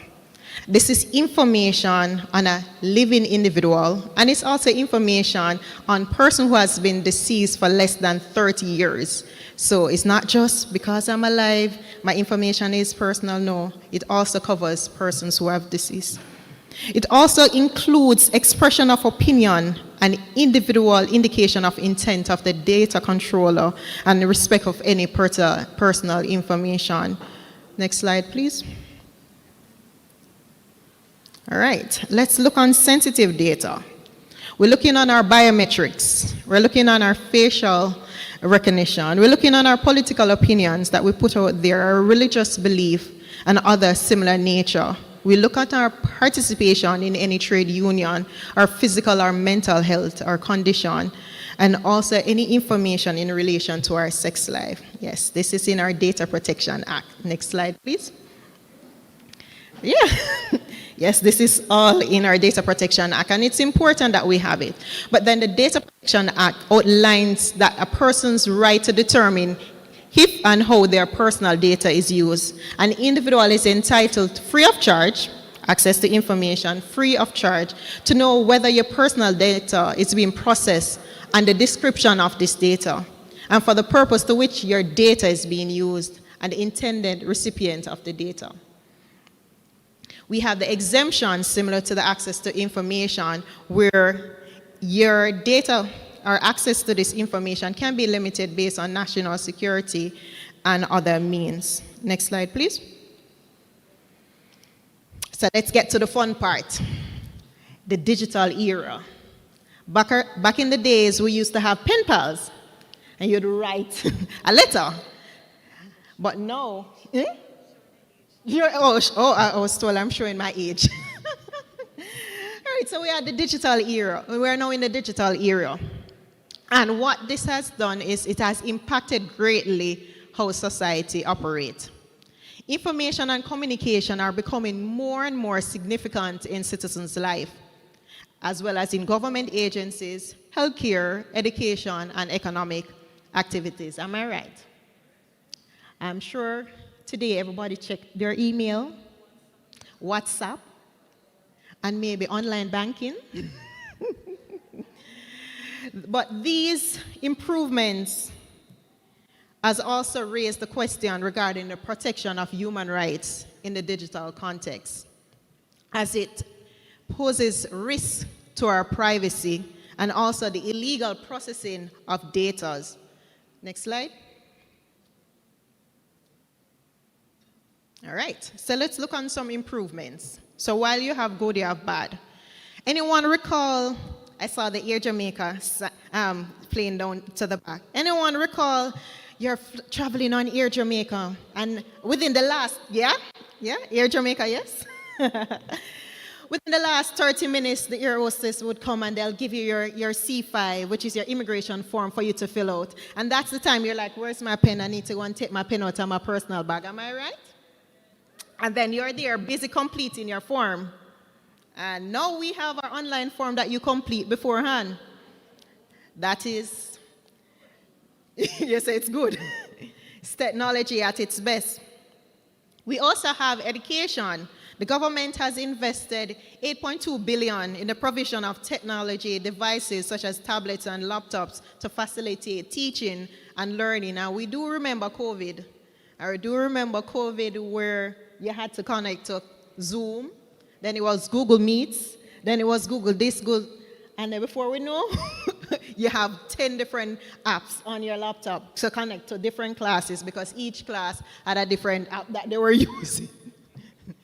Then we have the Jamaica Legal Information Portal, where Mr. Ivan Godfrey will be providing information. And this portal was designed to provide ease of access to the most comprehensive current and historical legislation to legal professional, judiciary, and also the general public.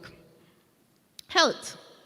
Advancement in information technology has significantly improved the healthcare services. Oh, hi, Ministry of Health, how are you doing? Just a little wave, yeah.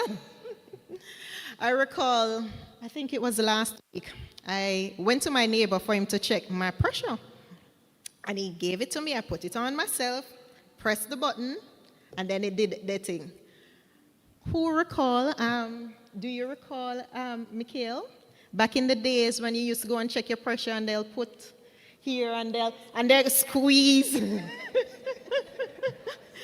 I'm showing our age now, Mikhail. I'm showing our age. Ivan said that. All right. Ivan knows also, right? So we're seeing with technology, there's improvement, but then there's also responsibilities and your rights. And something that I want to look on is your right to privacy, which is the protection of your personal data that you put out there in the internet. Then also freedom of expression, because in Jamaica we are very expressive. We are very expressive. But we need to ensure that we have a responsibility when we're exercising this expression to the point where we don't defame someone else. Because as I had mentioned earlier, we need to respect others' rights, and we should not go out to defame anyone. Then also information, what is restricted by versus what is not restricted. Next slide, please. Then as consent and the right of access to personal data. Now that you go on some websites, you see, click here, give consent to this, give consent to that. But what are we consenting to? How many persons are actually reading what you're giving consent to? You say it's too long, too much. I'm like, you know what, I need to get on this site, especially for female if it's retail therapy, and we need that outfit for the next birthday event. Yes, so we'll just give consent right here, and we can start our shopping. But what are we consenting to? How are they processing our data? How are they protecting our privacy? Next slide, please. But fear not. Fear not. Amen. Hallelujah. Fear not. And this is because Jamaica has legal framework to protect our rights. We have the Office of the Information Commissioner that is there and dedicated to ensuring that organizations and entities adhere to the provision of the Data Protection Act and its accompanying regulations. It's an oversight body that promotes the culture of data protection and encourages best practice for data controllers. It also includes the prompt reporting and management of data breaches to mitigate potential risk and ensure swift action. Next. We have the Cybercrime Act. And this act provides criminal sanction for the misuse of computer system or data and abuse of electronic means of completing transaction and to facilitate investigation and prosecution. And here we have the Major Organized Crime and Anti-Corruption Agency that have oversight of cyberspace. Next slide, please. And that is my thank you from the Human Rights Division. Thank you.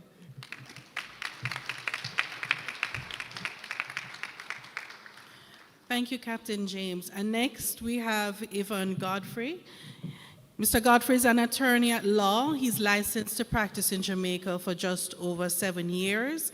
He presently serves as a legal education officer at the Ministry of Legal and Constitutional Affairs, where he is responsible for educating the public on the laws of Jamaica and the government's constitutional reform agenda. Previously, he served as clerk of court for over 5 years at the St. Thomas Parish Court, the Trelawney Family Court, and St. James, Hanover, Westmoreland Region Family Court.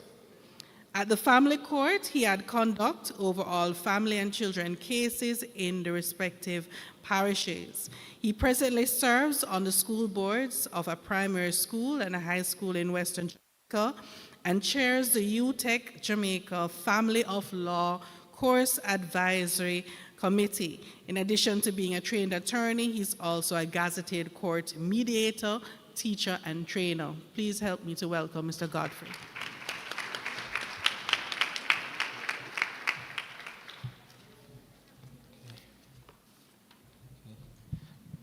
Good afternoon, everyone. All right, so in times like this, I would say that my name is Ivan, like the hurricane.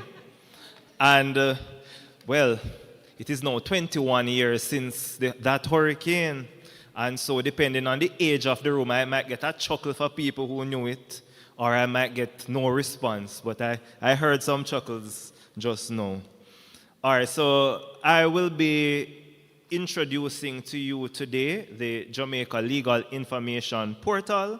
under the theme Enhancing Transparency, Access and Efficiency in legal information management.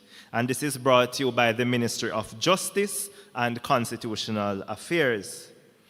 All right, so for today's presentation, we'll be looking on the objectives of the presentation as a whole, an introduction to the Jamaica Legal Information Portal, the key features of JLIP as it is called, and plans for JLIP into the future.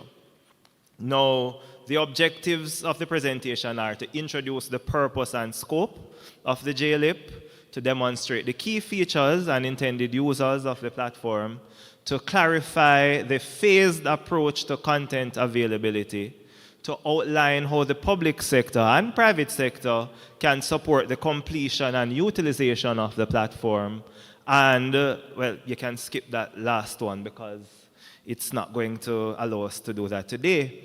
Now, historically, access to legal information and legal instruments and legislation has been fragmented, with many users relying on time-consuming methods of research that require sourcing information from different locations. So you pull up a piece of legislation and the first thing you see is, this act shall become operational on a date to be set by the minister and to be seen in a gazette, or some language to that effect. And then you can't find no attendant gazette, so you don't know if this thing is in force or it is not.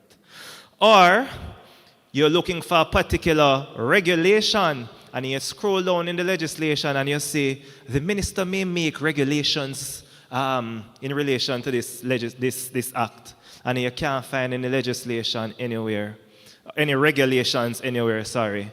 Or you find the legislation and you find a point of law that is very important to you, and God bless if you go and find the amending act that change it, right? Versus you going somewhere and authoritatively stating the wrong position of law. Now, the JLIP addresses all of this by creating a single authoritative source that is accessible to all. It supports improved decision-making, legal compliance, and public accountability. The JLIP is a work in progress, and data is being uploaded on the platform continuously. It is the intent of the ministry to make available thousands, and I dare say tens and hundreds of thousands of legislative instruments and other related documents on the platform. Now we have here just a little, well, it seems as if they downloaded the presentation, but what should have happened here is that there should have been a video, and it should have kind of given a little flavor for how it looks when you scroll on the platform. Now, JLIP is a digital repository of Jamaica's legal material. It is a fully searchable database, and the site contains, among other things, the consolidated revised laws, as well as annual acts of parliament dating from the present, going back to before independence. Now, what is presently on JLIP? Currently, the database houses the following legal materials: 1,624 acts of parliament. Some of us didn't even know that there were that many. There are presently only just 7 Hansards, and these Hansards relate to the debates on our constitutional instrument. There are, and I heard somebody say it earlier, that there is nowhere that you can find the gazettes because every day gazettes coming out and so on. We presently have 13,213 gazettes on JLIP. We have 873 revised laws of Jamaica, and we have so far 197 judgments. Now, in respect to the judgments, what we're doing, right, when all of this works out and we reach far advance in this thing, what is supposed to happen is when you go on a particular piece of legislation and you tick on a particular section, it is supposed to prompt you to case law which has looked at or discussed or distilled principles from the particular section in the legislation. Now, the key features of JLIP are that 1, it is a searchable online database categorized by type of legislation, year of enactment, relevant sector or ministry, legal area, All right, and then the full text access to legal instruments in a downloadable, searchable, and printable format. So many people recall sometimes they look up a piece of legislation, and then when you go now with your cursor and you're trying to shadow it, you recognize that it's a picture of it somebody has uploaded, and so you have to now probably open two screens with Microsoft Word on one side and retype out everything that is in the legislation. You know, it solves that problem. So there is no app for it, but it is mobile friendly, so you can use it on your phone, and it's been continuously updated. No login information is required, and public access is encouraged. Now, it also features a constitution page. And then when you actually go on this page, you'll see videos. You'll hear the voice of Norman Manley indicating that he is now going to be leaving to go to England to go and discuss our constitution and so on.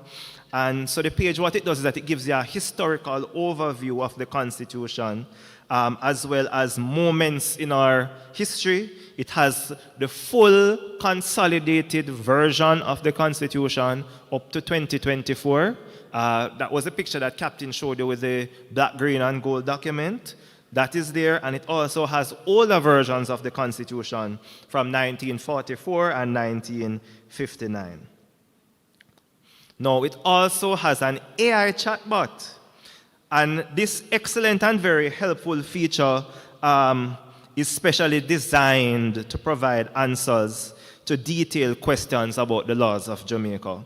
So I actually went on it earlier when I was preparing for this presentation, and I looked up what is conservation, and it was able to look in the NRCA and tell me what NRCA has to say about conservation, what conservation includes, and that kind of a thing.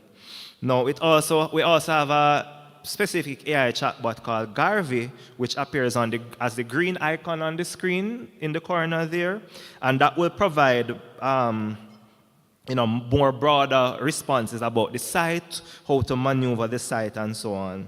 And then there is a more dedicated AI chatbot at the top of the screen, which can answer more legally, more difficult questions.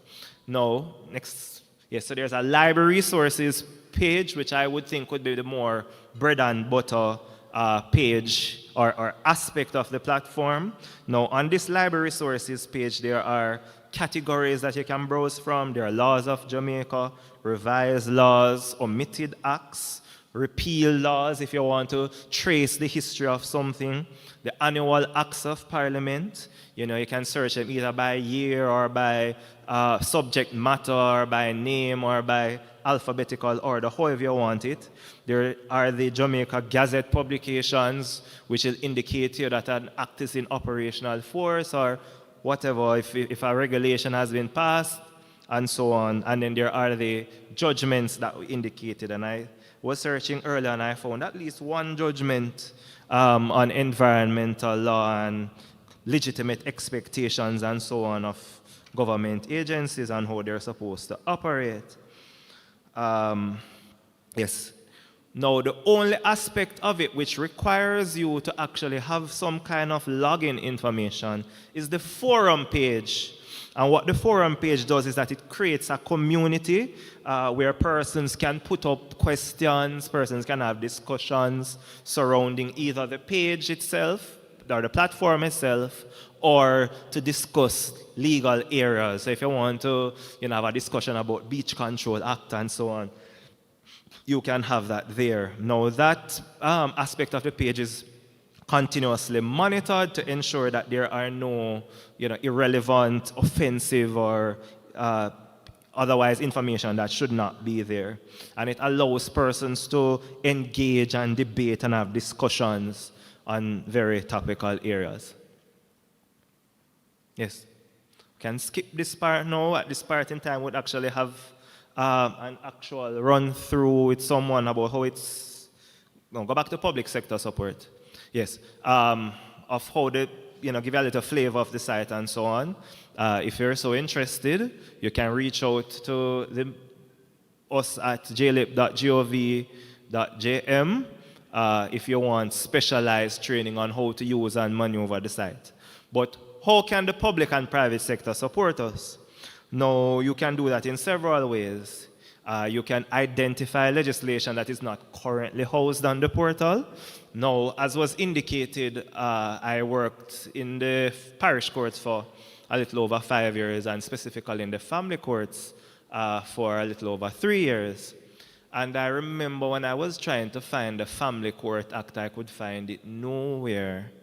The only thing that I could find was the order, which was a gazette, which created the St. James, Hanover, Westmoreland Region Family Court and then the Kingston and St. Andrew Family Court.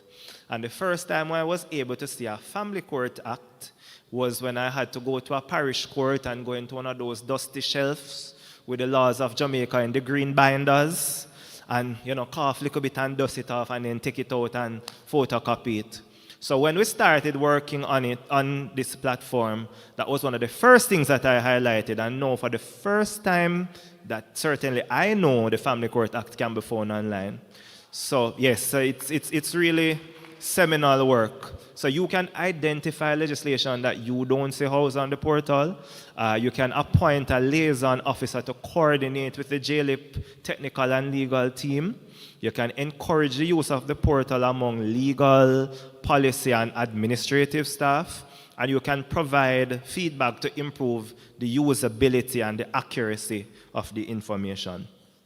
Now, our long-term vision for JLIP is that it will become a comprehensive, dynamic, and official legal information source and infrastructure, that it will be integrated with future law revision initiatives, that the government's open data and e-government strategies will be integrated with it, and that other databases such as Gazette archives, case law repositories, or regulatory registers can also be integrated with it. I remember when we did a presentation with I think it was Foreign Affairs, they said that they have a repository of all treaties that Jamaica is signatory to, and that could be something that we could add to the website, for its usability.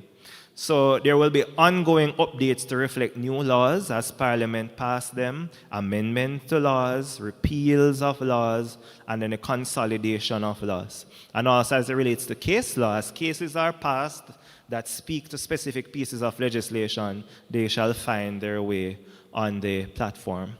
Now, the work is much and the hands are few, so it's a phased approach to the content upload. So presently, not all acts, regulations, or orders are currently available on the portal. Uploading the legal materials is occurring in stages due to the volume of legislation, verification processes to ensure for accuracy and currency of the information, resources and formatting constraints, so you don't end up with a picture document that you can't copy and paste some of it. And so that is why the phased approach is now being used. Now, ministries, departments, agencies, commissions, private sector, public sector, everyone is strongly advised to verify whether a specific law is available and to consult official sources if uncertain. No, thank you so much.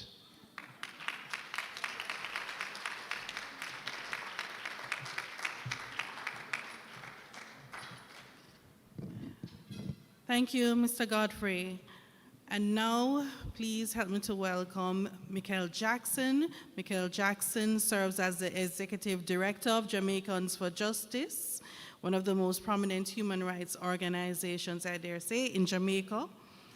Her career in philanthropy and development spans more than a decade.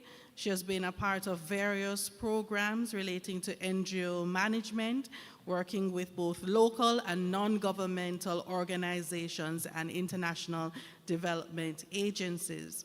She specializes in key issues such as human rights, HIV/AIDS, youth and education development, and capacity building. Ms. Jackson holds a master's degree in public policy and management from the School of Oriental and African Studies at the University of London. She also contributes to academia as an adjunct lecturer at the University College of the Caribbean, teaching courses in politics, business communication, sociology, and business ethics. Please help me to welcome Ms. Jackson.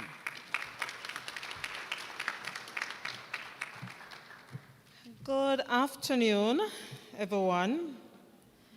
All right, so again, thank you so much to the ATI unit and fellow panelists for having us here at JFJ Speak.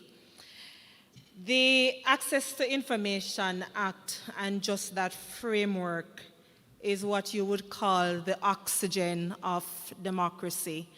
And it breathes life into how we as citizens can participate, hold the state accountable, but also be informed about the issues that we believe is important.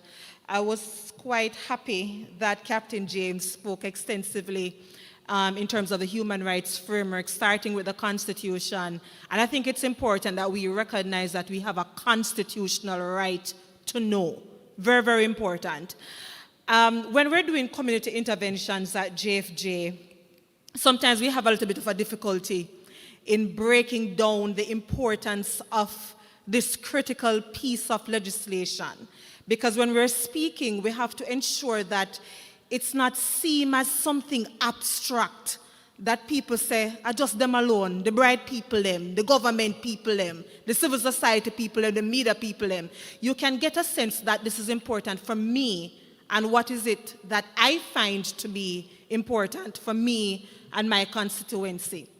So just to explain and put things in perspective, JFJ, and by the way, this is an example of digital failing you because I had my little outline on my phone and it is not coming up, but that's why you should know your information when you're speaking as well, very important, right? Or print it out.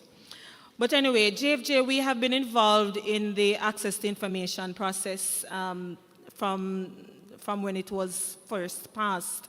Our co-founder and executive director at the time, Dr. Carolyn Gomes, has been a critical partner to the ATI unit, and from then we provided our recommendations to the legislation. Since then, in partnership with the Carter Center, we have continued to make our recommendations known. So going back to when we're speaking in the public, we put that in context, and we have developed a nice little platform with the assistance of the ATI unit because we got the information from the ATI unit. So when you go on this platform, Right to Know JA, one of the things you can do is that you can select the ministry, department, or agency where you want to get your information, the information that you're requesting, and this platform just facilitates that process. Important. And I look forward to the ATI unit having a platform like this that is government driven, because it's not all the time. You see how many ATI officers you have. You have a nice list in your package, but we know that the ATI officers change, and not all the time it's to a default email like, ATI office at this particular ministry. Sometimes it's to a named person. So I think a platform like this eventually, I hope that the ATI unit will have, because it's so critical as a vehicle for people to get the information. So as we stated earlier, it's a constitutional right, and it is so intertwined with other rights that we have. Not all constitutions have it spelled out in the way that Jamaica's constitution does, where you say you have a right to seek, receive, and disseminate information. Jamaica spells it out beautifully. We know that it is intertwined with freedom of expression, for example, your right to privacy. So when we're explaining as an organization, we try to ensure that the public understands it, and then we start giving them practical examples of how we use the ATI at JFJ. And I can share with you. So several years ago, we know that our country, we experienced one of the greatest tragedies within the child sector with the Armadale fire. And JFJ, in part, that's where you had several young ladies dying while in the custody and care of the state. And through the partnership with Daniel Andrade, Alexis Goff, we started ATI requests to get information to assist us with our advocacy and to ensure that that tragedy would not strike again. We had some hiccups, redacted data, and we went all the way to an appeal process. And, it just sends a signal of how the ATI process itself can aid with transparency. We also participate in what I call evidence-based advocacy here at JFJ. So sometimes we can take some positions that, it's not all the time that it is widely accepted by the public or agreed by all, but that's what advocacy does as well, which is fine. But we are armed with information at JFJ. And when we go before Parliament, it's good to always have the information from the state as you advocate and make recommendations on policy reform and law reform. Let me give you an example. The child diversion process, such a beautiful process for juvenile justice, child rights in our country. So we wanted to find out how well it is working. We submitted a series of access to information requests to the Ministry of Justice. How many children have been diverted since the act came into effect? What were the types of offenses? How quickly? What are some of the measures that you put in place to ensure that the children are getting the adequate support so that they don't reoffend? And it sends a signal. It gives you information. So, for example, we realized that a significant number of children were diverted for what is known as the uncontrollable provision, Section 24 under the Child Care and Protection Act, now repealed. A significant portion of children, again, diverted. And you ask yourself, why would a child be brought before an adversarial court process for that? The government listened to the advocacy over the years and again repealed it. Other instances where we saw children being diverted, having sexual intercourse with each other, and you say, okay, clearly we need to ensure that children are not having sex early. We don't want that. You want them to be armed with information, sexual and reproductive health, but when they don't do what we know ought to be done, then you say, what is the best provision? Certainly you don't want a child being brought before the courts for that. It can result in court backlogs. It can have a child being traumatized. And therefore, we have put together this data, and we are using it for advocacy so that the Ministry of Justice can look how the law can be reformed. I can give you other instances, for example. When you hear JFJ talk about the state of public emergency, you may not agree with our position, but we asked the Ministry of National Security, how many people were detained under the SOE? How many were charged? How many led to prosecution commencing? And then we can be armed with our information to say, okay, you say that it works, but this is what your data is suggesting. And we use the same data from the state to be armed with information for our advocacy. When we break it down for the public now, we said, but boy, you're upset about something that the local government doing the other day. Send your ATI request so you can know how much money spent. You hear about some big party keep at a government agency, you're not too happy with it? Send over your access to information request and get a sense of what was the budget, what it spent on, who get the contracts. Don't leave it up to civil society, because you have a vested interest as a citizen because you pay your taxes. And even when you don't pay, that is for TAJ to come for you, but you can still get your information, right? So it's so important that we have the information and we don't see it as something for the media to be requesting on our behalf, because that is how you hold the state accountable. That is how you participate in democracy.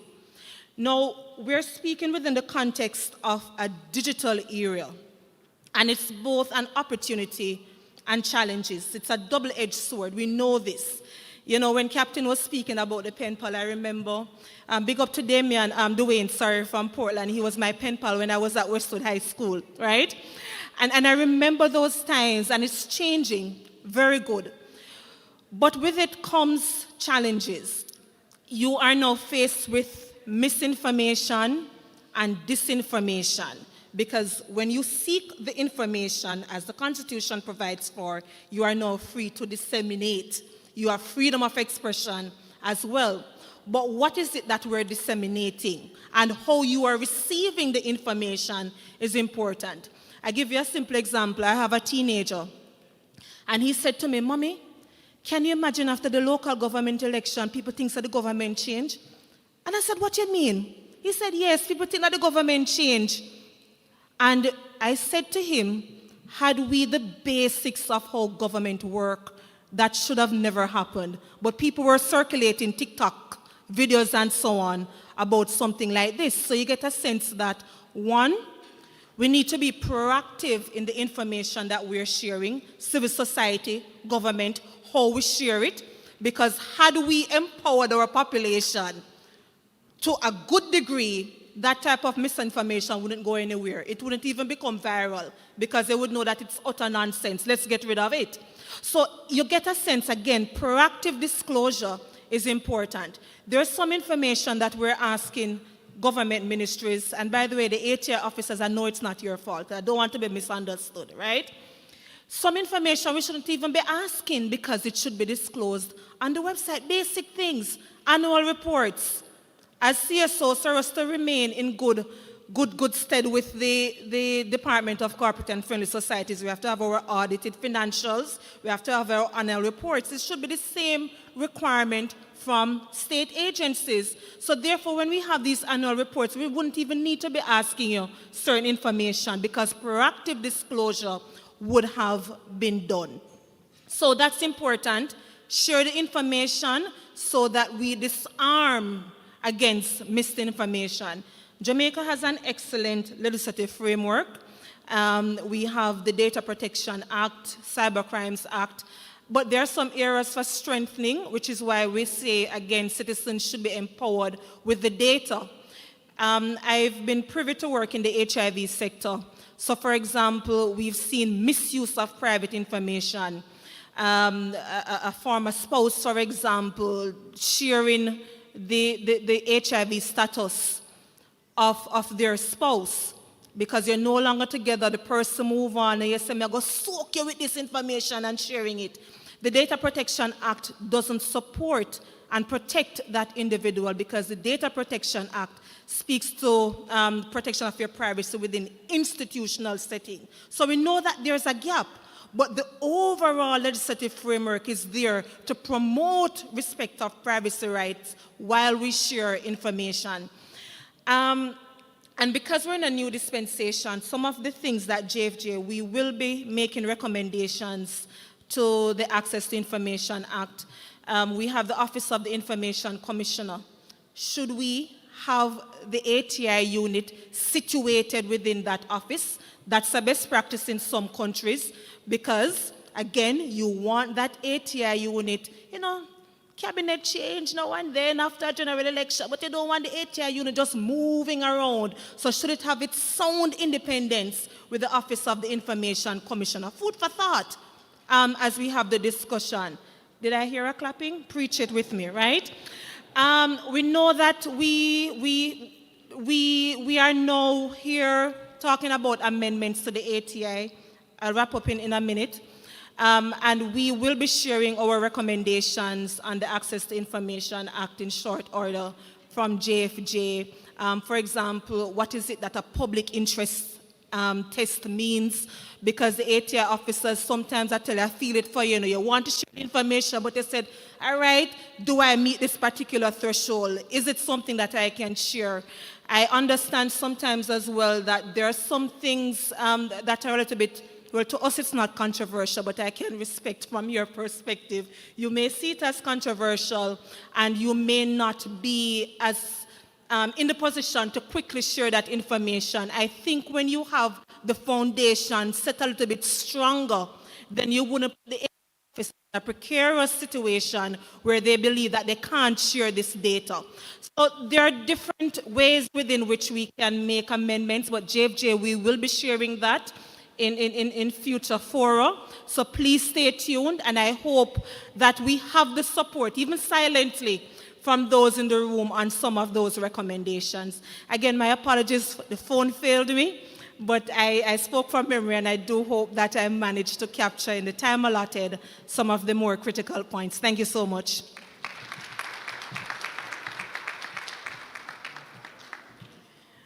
Thank you for that. And now we will have Jeanette Caldo. Jeanette Caldo is fully engaged in civil society advocacy for better public governance. She has been reliably vocal on governance issues, in particular those relating to procurement, corruption, and public sector reform. In 2016, she researched and produced Jamaica's first simplified citizens' budget and guide to enhance the national budget literacy as a bedrock of improving public financial management and stewardship. Her 2017 research into Jamaica's accountability ecosystem identified major gaps and weaknesses and laid the groundwork for a new civil society initiative. Following that, in 2018, she founded the Jamaica Accountability Meter Portal Limited to track, measure, and expose accountability issues in government. She has also pioneered the design and development of an online portal, JAMP, that seeks to place in the hands of citizens, media, academia, and government itself an accountability tool to strengthen public oversight mechanisms and improve stewardship over public resources and assets. Please help me to welcome Ms. Calder. Thank you. Thank you very much, Daniel. Good afternoon, everyone. All protocols observed, but just want to acknowledge the media who is with us and the persons who are online. Now, when Daniel came over a while ago before we began and she said there would be some reordering, I said, as long as I'm me last. But I have to tell you the truth, I'm so sorry. This is a very hard act to follow if we're talking about ATI. I mean, I feel really well nourished by what was said previously. The start with Captain James, laying the groundwork and anchoring it in the law, was a good start for us. Ivan, I'm blown away by the portal. I was already clicking and sharing.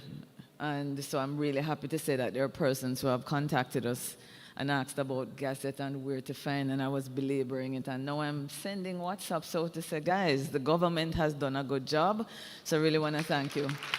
And the ministry and our former minister, Marlene Malahoo Ford, for that wonderful legacy that she's really leaving with us. Thank you. And Daniel has done an amazing job of anchoring it in a similar space that I want to talk to you about, which is really through the lens of the citizens. Yes, I am speaking on behalf of civil society, but just for the next 10 minutes while I share with you, I'm going to ask everybody if you could take off your public sector hat and sit in the space with me as a citizen. I think that's going to be an interesting lens to look at it from. I wear a number of hats and very, very proud of the 6 years that I spent in the public sector. I miss you guys, but I still consider the work that I'm doing public service. And I still feel like a part of the family, which is why it's so hard sometimes to be as critical as I have been. But I do it from the space of knowing that accountability makes us better, yeah? There's none of us in this room who are where we are today without it. The granddad, the mother, the pastor, the teacher. And then it becomes personal accountability when you grow up on your own. And there's no private sector entity that's doing well on the stock exchange without corporate accountability. And those are strongly in place. And then there is public accountability. We are going to get where we need to get with our Vision 2030. I don't know where it's going to next because of a change in performance. And performance is driven by what? Accountability. So I wanted to really explain for those, the perspective through which JAMP is what we would call critical. Now, we've said a lot about human rights, the digital age, and things of that sort, but I wanted to start off by saying, when I think about human rights, and it's a good place to start as citizens, when I think of human rights, the word that pops up in my mind immediately is democracy. And when I think of democracy, the next two words that pop up is citizen and power. Democracy is really about a balance of power. And then when I think about citizens and power, believe you me, Damon, it's not because I'm here at ATI Week why I would say the very next thing that comes to my mind is access to information. Now, that wasn't always the case, but in 2016, I was really trying to understand why do we opening up the newspaper and seeing the headlines that we all see, and we're all concerned about as citizens, about waste, about mismanagement, and about corruption. And I decided that I wanted to understand what was causing this, because it is holding Jamaica back, and the quality of public goods and services that I know the public sector can deliver, we're not getting it. Listen, guys, when I went into the public sector, I was shocked at how hard I saw people working. I didn't expect it. You know the things we hear. Yeah. And I was concerned about how much I saw being put in, but what the Jamaican people wasn't seeing coming out. So long and short of it, shout out to the taxpayers of the European Union who allowed me to do some research. And in 2 months, I came up with what I thought was the answer to the problem. But I could not have come up with the answer without access to information. I sent out 236 ATI requests in 2 months. And I had a mature civil society advocate who I have the world of respect for, has been a mentor, said to me, "You're lucky if you get one answer in 2 months." And I was like, really? Who would like to guess out of the 236 how many I had responded to? And realistically, I did not get 236 responses. You know that, right, Helen? It's not going to happen. But out of 236, I like that. The question was, did I get an answer or a response? Answers out of 236. Try the percentage. How much in 2 months? Be realistic, guys. 50%. Not bad. I got a 50 here. Do I hear anything else? Do I go up or down? Down.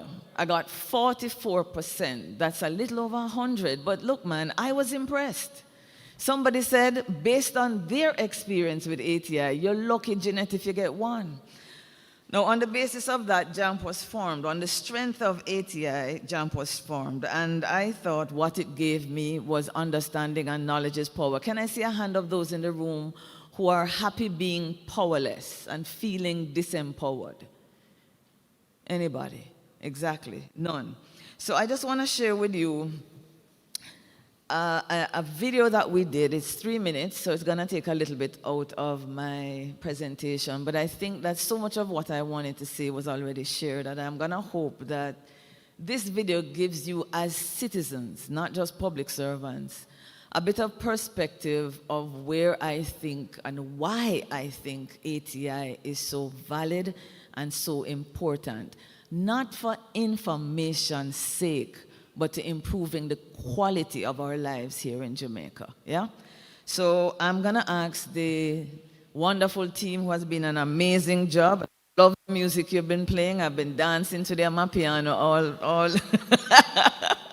But can I ask you to run a video for me that is gonna ask us to look at it through the lens of a citizen in Jamaica called Hector. We have dubbed it Hector's Dilemma, but this video is really JAMP's core message of what we want to share wherever we go and whatever we're doing. So take a look at it, and we can probably do a Q&A on it a little bit after. Can we reel it up back to the beginning for me? Thanks.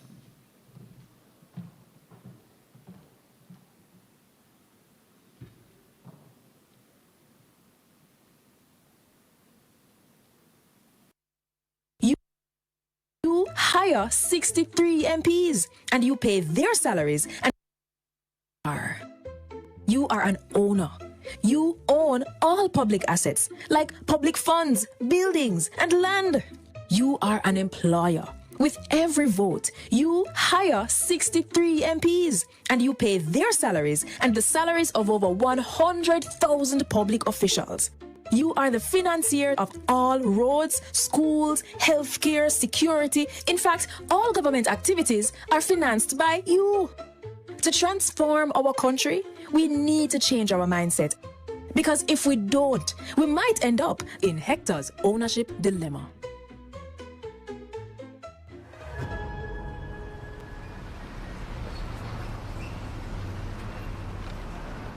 Hector. Hector? Boy, you look like you're heading out the clouds, man. Oh, Atlin. Sorry, I just have a lot on my mind. Haven't seen you for a good while. How's your new business? My business?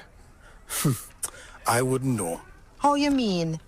You sell it? No, it's up and running. Bought the building, the equipment, supplies, got the license and permit. I even appointed a board and hired a CEO, CMO, CFO, every O. But... Good. Things are going for you, man. So why you look so? Well, nobody tells me anything. Wait, I'm not following. Aren't you the owner and chairman of the board? I get no sales, no marketing, no financial report, nothing. Board meetings are called, decisions are taken. Nobody invites me. You cannot be serious. Atlin, I'm here to transfer $1.5 million to the company, and I'm short. I have to send it every 3 months. If not, the board can sue me. These are your employees. So if you have no idea what's happening and you're just pouring money in, then just fire them and get a new board. If I could, but I can't. The contract I signed says unless I can prove, say them do crime, missed work 6 days in a row, or they're mad like rat, then I am stuck with them until the contract expires. So how long is that? 5 years. 5 years? So who prepared that contract? Atlin them same one write it. Hector, my dear friend, I think I know how you could get out of that contract. For real? How? Go to court. Tell them exactly what you told me and plead insanity. With that story, the judge will surely believe you and release you. Now, Hector wants what is best for his company, his family, and their future. But he leave himself careless and can't hold his employees to account. But if we're not careful, it's the same thing we doing. So we have to start behave like the owners, employers, and financiers we really are. Visit jampja.org and use our free online tools to track how your taxes are spent and to ensure greater accountability from public officials. A message from the Jamaica Accountability Meter Portal, funded by the UK International Development and the Embassy of the United States. Message received? Pretty much. And I mean, I could spend an hour trying to unpack this with you, but I know the people in the room get the point I'm trying to make. And there are several different points. But from an ATI perspective, folks, we own all the public assets that exist. All the government land belongs to us. I get the whole thing about repatriation and the idea that we never get nothing. Are not true. We got this island. And that's not nothing. And you and I own it. We have 150 public bodies, public companies. You and I are what? Shareholders. Yes? The money that's in the bank that we call government fund are for me and for you. So I'm trying to get citizens to rewire their brains the way I have had to see myself not just as a citizen, which is defining what, Captain, based on the Constitution, where I belong, but rewiring their brains to look at life through what belongs to us. And I believe that the day we begin to recognize that the JUTC bus is for me and not for government, when somebody throws a stone in your car windshield, you walk past and say, could they? No, you don't. You say, boss, what you do? I'm a car. You call the police, you know. That's how I want to see us responding. Now, when citizens begin to see their country, the country and the assets and the funds through these lenses, boy, I'm sorry for the ATI officers. And I got really upset with me, but I am working hard because the minute they begin to recognize that the assets belong to them, what do you think is going to happen? They're now interested. They're going to be writing to ask questions. They're going to be engaging. So I just want to be very clear, Damien, who I saw chuckling during the video, that Jamaica probably doesn't recognize how good we have it. Barbados doesn't have an ATI legislation as yet. Barbados. Right? So I am surprised and pleasantly happy at how many people raised their hands in the room about who has actually ever utilized the legislation. Before 2016, I never had. 2016, I got a 44% response. When JAMP began, we started off, and at the end of our first 3-year span, we were up at an 82% in response. Clap them, the man, guys. Yeah, big up yourself. Unfortunately, we are now down to 65, but that has a lot to do, Damien, with the fact that we don't just have a portal where we're providing information, and I just want to ask the team to bring that up for me, just to talk about the digital divide and the power of the smartphone and how citizens are utilizing it to partner with government. But we no longer have just 6 tools, we have 8. And with 8 tools, we're coming out with 2 more now, Helen. It is placing a demand on the infrastructure of the access to information. So I'm hoping to meet with Damien and the team to see how we can actually speed up the demand that JAMP is placing. Just as an example, I went on a social media blogger to explain our ATI. We have a video that I've shared with Helen and asked her to share with the rest of the ATI team. And on one social media broadcast, I explained what our ATI tool was. Those are the 6 tools that we have, and all of those tools are only possible because the government of Jamaica has been responding to a citizen's request for information, right? So it's a real partnership. But this is our ATI request tool that makes it much easier. Citizens don't have to run down that piece of paper and figure out who is Helen, who is June Kelly, who is Tamara and everybody. But just knowing which entity that you want to get to, you can easily send off a request. But I'm just pleased to say that just one afternoon, speaking of social media blogger, when I woke up the next day, there were 32 emails going through our portal, Helen, from one conversation. So that is really what is possible. Don't tell me citizens are apathetic. They're really not, you know. What they're feeling is disempowered and they don't know how to express themselves. So I just want to close off by just saying a simple point that I want to make here, which I wrote down, which says, when citizens get access to information, they can think, process differently, they can speak, now they have something to say, and they can engage. And when citizens can think, when they can speak, and when they can engage, then they can act. And when they can act, that is going to translate into change. And when they can translate how they feel into change, that does what? It allows our democracy to thrive. And when our democracy thrives, it improves the what? The quality of our lives. So I hope I've left some points off only because it has been so well said here, but I want to thank you for your attention and I look forward to the questions. Yeah.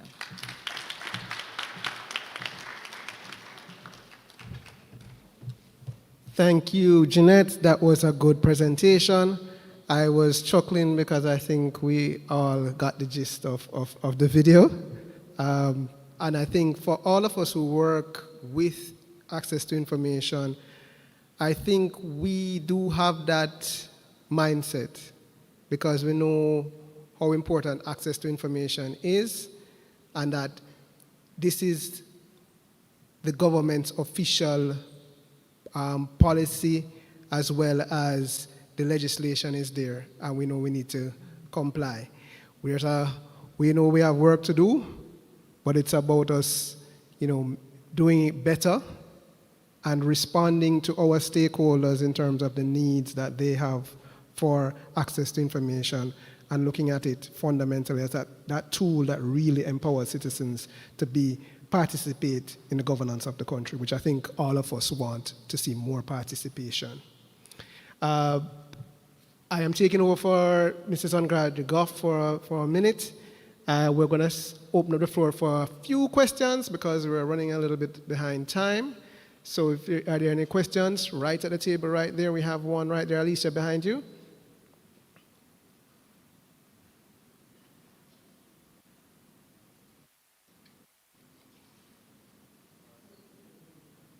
So while we get the mic sorted out, the portal looks good.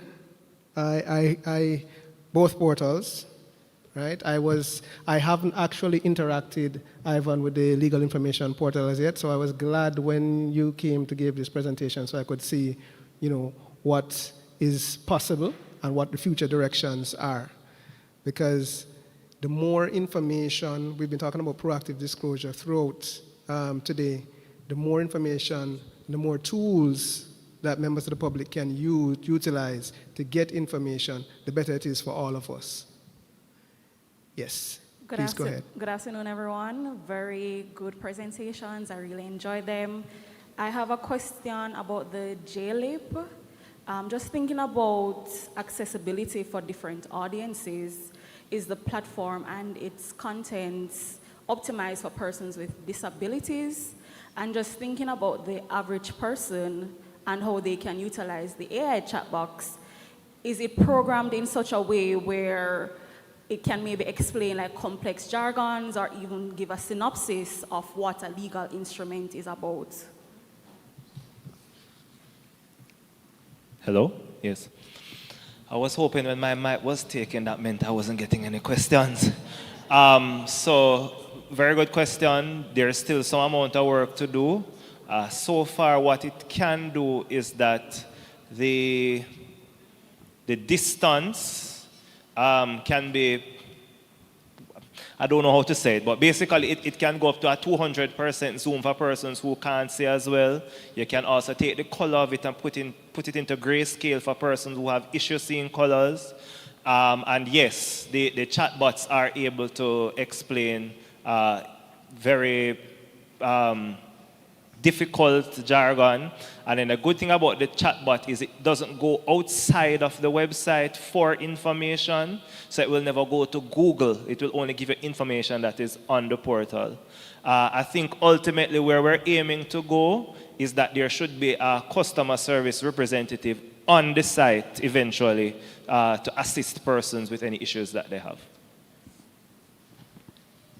Thank you for that explanation, Ivan. Just in a sec, Mikhail has to leave urgently, so we're going to allow her to just leave at this time. Thank you, Mikhail. Any other questions? Yes, I have one. Sure, go ahead, Jeanette. I had one for Ivan. Ivan, so usually I would head to the Ministry of Justice for the legislation, or Google, which would pretty much pop that one up. To what extent now, is that still available, or has that been shut down in favor of the portal? All right, so it's still available, but it's a little problematic for two reasons. Sometimes it's down, and then sometimes what Ministry of Justice has is the older legislation, while the parliamentary website has the newer acts. JLIP has everything. And I can just give you one practical example. The other day, a judge called me because she was doing a judgment, and she was a little bit unsure about a provision in the parish, Resident Magistrate Act, which was then amended by the Parish Court Amendment Act. And then she was combing through both of them simultaneously to see if the provision was deleted. And I said, no, you can just go on JLIP.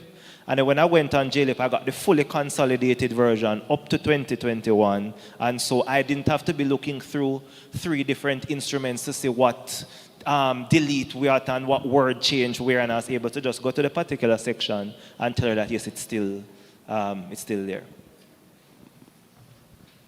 Well, that alone, having the consolidated version of the legislation, is going to make me a huge fan already.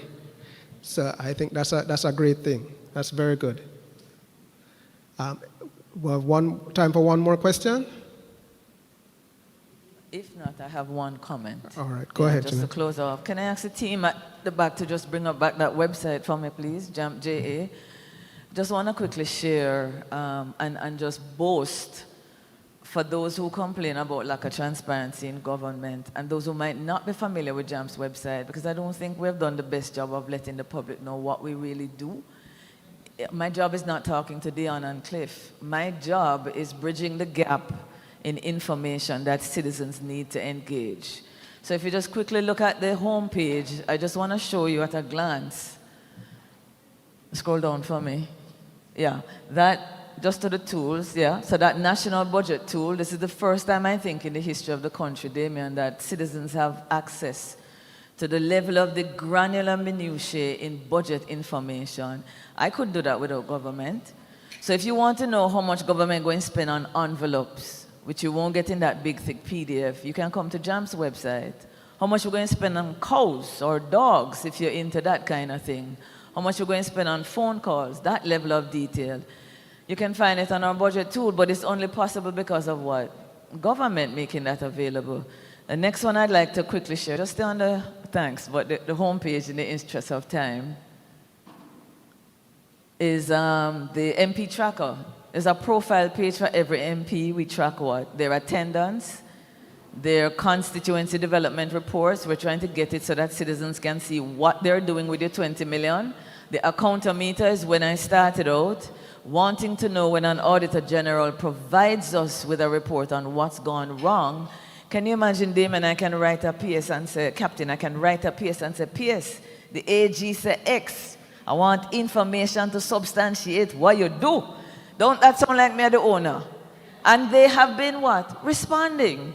So we've been tracking the things that Auditor General say so that the 9-day wonder begins to what? Disappear. The procurement tracker, the government of Jamaica has an amazing database with 179,000 contracts in it for 16 years telling us where our money go. You never know that. Exactly. So JAMP is actually doing what?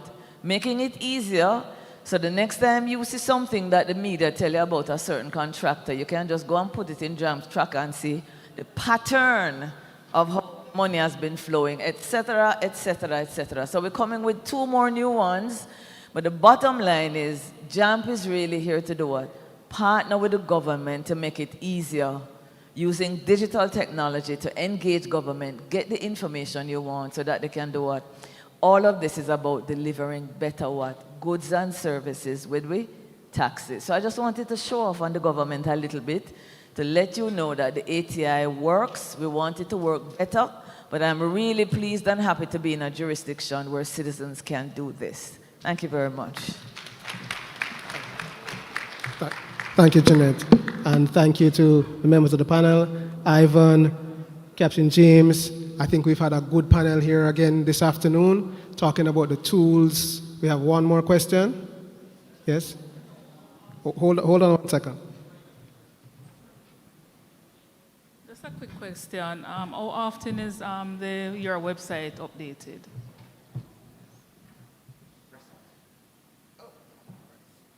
Good question. It depends on the tracker. So the budget tracker, we would love to be able to do it every time there's a change. You know, when they have supplementary estimates, you'd be surprised. We have about 5 consultants working with us, but JAMP is really 3 people in that office on a daily basis. So in order to keep 8 tools up to date as much as we'd like to, it's a lot. So for the national budget tracker, we update it once a year. The ministry kind of changed its spreadsheet, Helen, and broke the tracker, but we're working on it. So right now, we're not so up to date. The ATI tool, we just spoke with Damien and let him know, said, Damien, you need to keep in touch with us. As an ATI officer gets transferred, you need to let JAMP know, because citizens are saying, boy, Jeanette, it bounced. It's really nice how that works. When you send your request, a copy of it goes to you, and a copy goes to the ATI officer. When it comes into your inbox, you see who the ATI officer is, so you can continue to communicate. So that one is updated as the need arises. The procurement tracker, gentle folks, it not updated since 2020. Why? The Integrity Commissions Act has a provision that they think stops them from telling us where the public taxes are flowing to. So we have to be advocating. But what we have is a database of 16 years. It still has some use, but we're advocating with the Parliament, and I'm happy to say the Parliament has agreed that the Integrity Commission should be providing that, so we expect to be getting that data. So what I'm really saying, it depends on the tracker. It depends on some of the bumps when we hit the road. The 2 new ones we're coming out with, I'll just tell you what one is. We've just gone through an election. And it would be really good to know that when we give the government the $1.2 trillion this year, that we know exactly what we got from it. Because after every budget, what we get, every ministry is going to do X, Y, and Z. But how much have they achieved? So what we're going to start doing now is what? Tracking the promises, tracking the manifesto promises that were made during election, and then every year tracking what is said sectorally and what is done. So at the next time we have to have an election, guys, we don't have to depend on red and green and color, but what did you achieve? So it depends on the tracker, and it depends on how the government responds on some of the legislative issues. But we're making a headway, and we're hoping that we'll be able to keep on improving on that. Yeah. Thank you. Thank you, Jeanette. So we have these tools, civil society tools, government tools in terms of portals that help us in terms of access to information, and we hope that all the members of the public joining us online will utilize the tools that are available from the Ministry of Constitutional and Legal Affairs, as well as the JAM tools and other tools that have been mentioned today, the Right to Know tool from JFJ and so on. The more tools that are available to persons to exercise their rights, it benefits us all in terms of promoting and strengthening access to information across the country. So give us a round of applause for our panelists and thank them, please. All right, so we are going to release our panelists as we move further into the program, and we're going to have our final presentation today.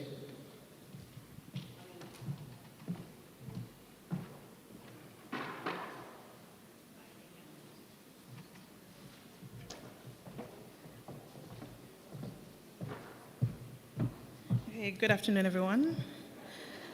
Up next, doing a presentation is Senior Director for the Access to Information Unit, Mr. Damian Cox, on information as a public good, the right of access and future directions in the digital age. Let's welcome Mr. Damian Cox. Thank you, Elena. I'm back. Let's just wait for the presentation to be loaded. I am going to be as efficient as possible, given the time that we have remaining. Right.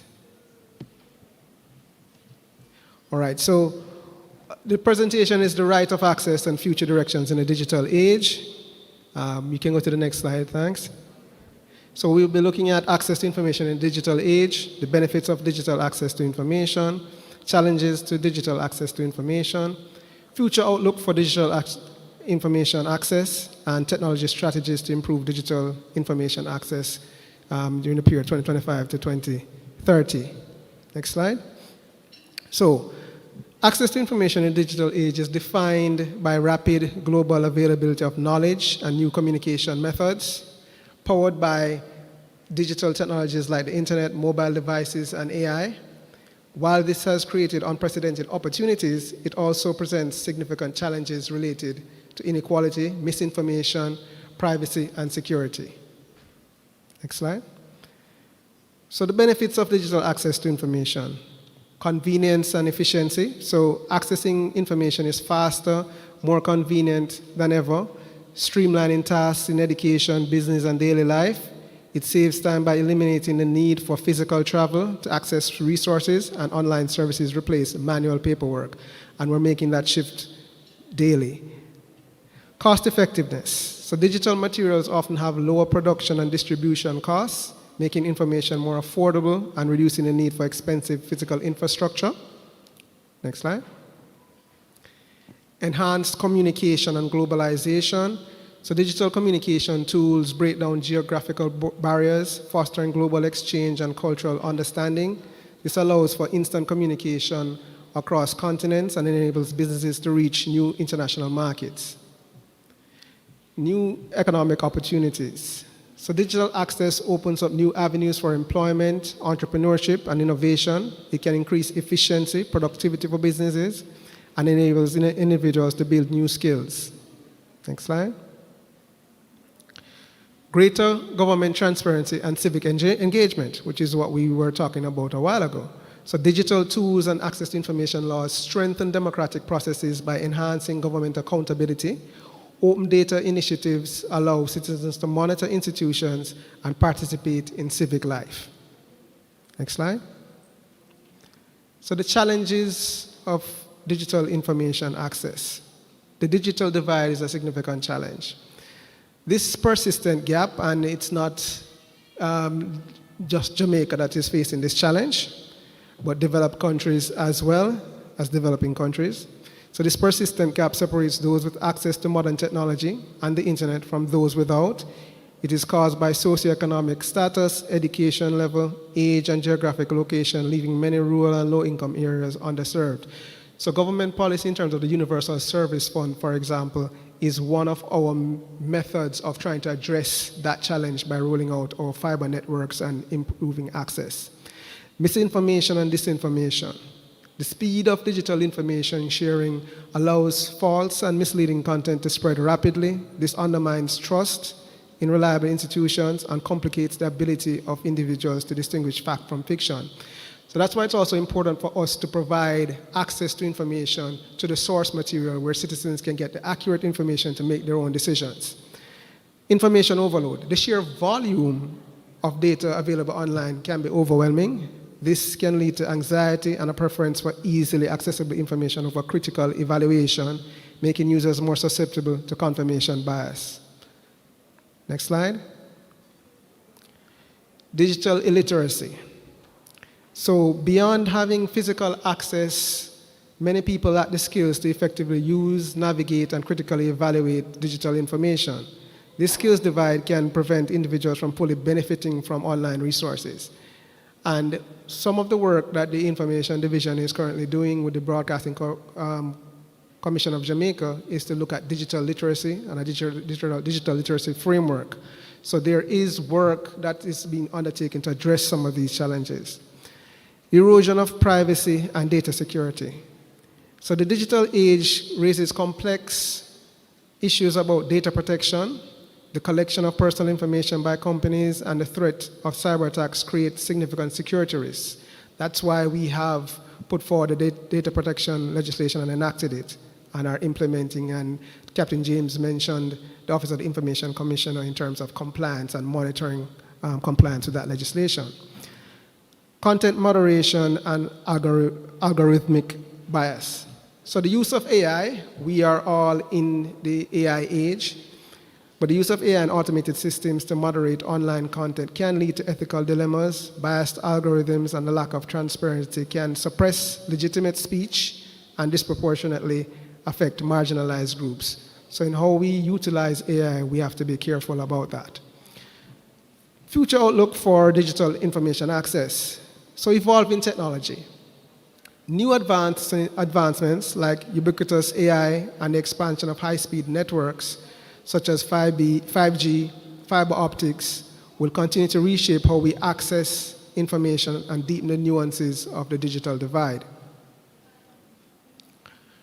Growing focus on digital inclusion. Efforts to bridge the digital divide are focusing on providing not just connectivity, but also ensuring the affordability, accessibility, and effective use of technology for everyone. A question we had earlier was about the accessibility issues in terms of the portal and whether the portal is accessible to persons, for example, with disabilities. Those are all critical things when we talk about accessibility. So it includes targeted digital literacy programs, infrastructure expansion in underserved areas as well. Next slide. Balancing privacy and access. So regulatory frameworks and institutional oversight mechanisms are evolving to address the complex relationship between the right to information and the protection of personal data. There is a growing effort to define how personal information should be managed and protected in the AI-dominated landscape. And those become real significant issues for us every day as the AI tools that are being deployed within the existing systems that we use continue to rapidly grow. So for example, a lot of government infrastructure, we utilize a lot of Microsoft services. So we know that Copilot, for example, as a tool is now integrated in almost every tool on the Microsoft suite, right, in 365. That's a lot of AI tools that's there, and we have to know how to use that and how to use it effectively and responsibly. Adaptive information management. Organizations will need to develop new strategies for managing the exponential growth of information. This includes embracing purpose-driven digital transformation and leveraging AI to process and analyze vast data sets. AI is going to help us a lot with big data that we have and to process that. Open data initiatives. We know we have the open data, government has an open data policy, and there are efforts to strengthen open data, as Mr. Lumsden would have mentioned in his presentation on OGP, which is a key commitment that we're strengthening that portal. There will be a continued push for governments and institutions to proactively release large data sets to the public. This increases transparency and allows researchers and citizens to to use data for innovation. And the link to the data, Jamaica's data portal is there, data.gov.jm. And I encourage everyone to try that portal out, utilize it. Technology strategies to improve digital information access 2025 to 2030. Based on the current trends, the most likely technology strategies to improve access to information between 2025 and 2030 include next generation connectivity, deploying specialized accessible artificial intelligence, advancing digital public infrastructure, and expanding assistive technologies for marginalized groups. The next generation connectivity is about improving access to information, and it starts with providing robust, affordable, and widespread internet connections, especially in underserved areas. And that is a key push that the government is making. Expansion of 5G and fiber optics, investing in high-capacity fiber, ubiquitous 5G networks will provide ultra-fast and reliable internet. This is essential for supporting data-intensive applications like e-health and online education. We've seen 5G being deployed across the world, and that is the next infrastructure that we anticipate seeing.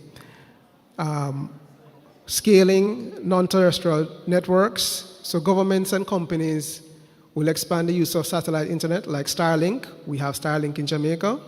I'm sure there may be some customers in this room today. To serve remote and rural populations that are too difficult or costly to connect with traditional ground networks. We know about those challenges in terms of persons getting cable access to services, cable services. Innovative financing models. So public-private partnerships and regulatory reforms can unlock 1.6 trillion in estimated investment needed for meaningful global connectivity by 2030. And those are global figures. The rapid evolution of AI offers powerful new ways to enhance access to information, but must be implemented responsibly to avoid widening existing inequalities.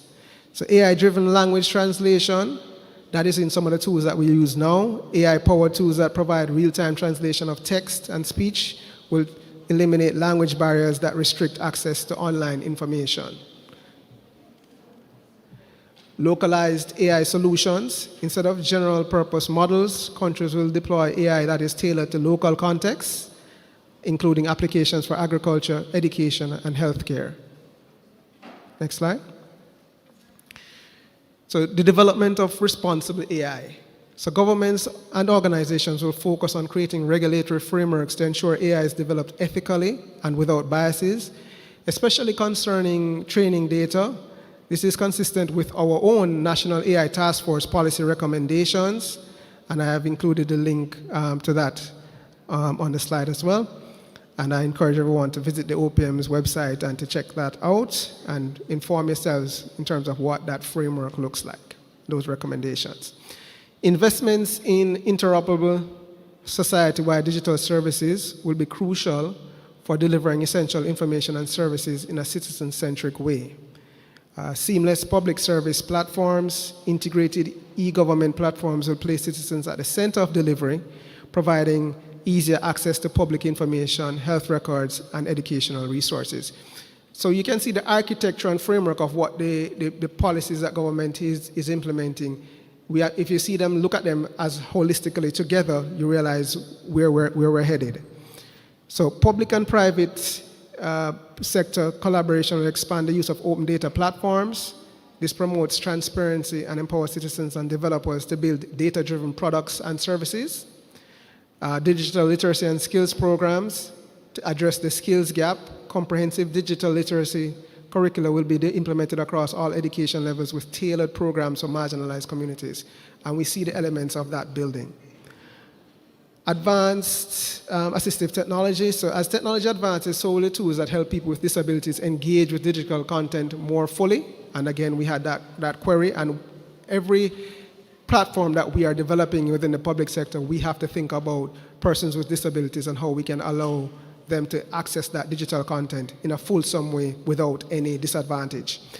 AI-powered accessibility tools. So enhanced AI will improve screen readers, text-to-speech, image description tools. AI-driven virtual assistants will also offer more personalized support. Next slide. So inclusive design standards. So web developers and technology companies will increasingly adopt inclusive design principles, making products usable for everyone from the start.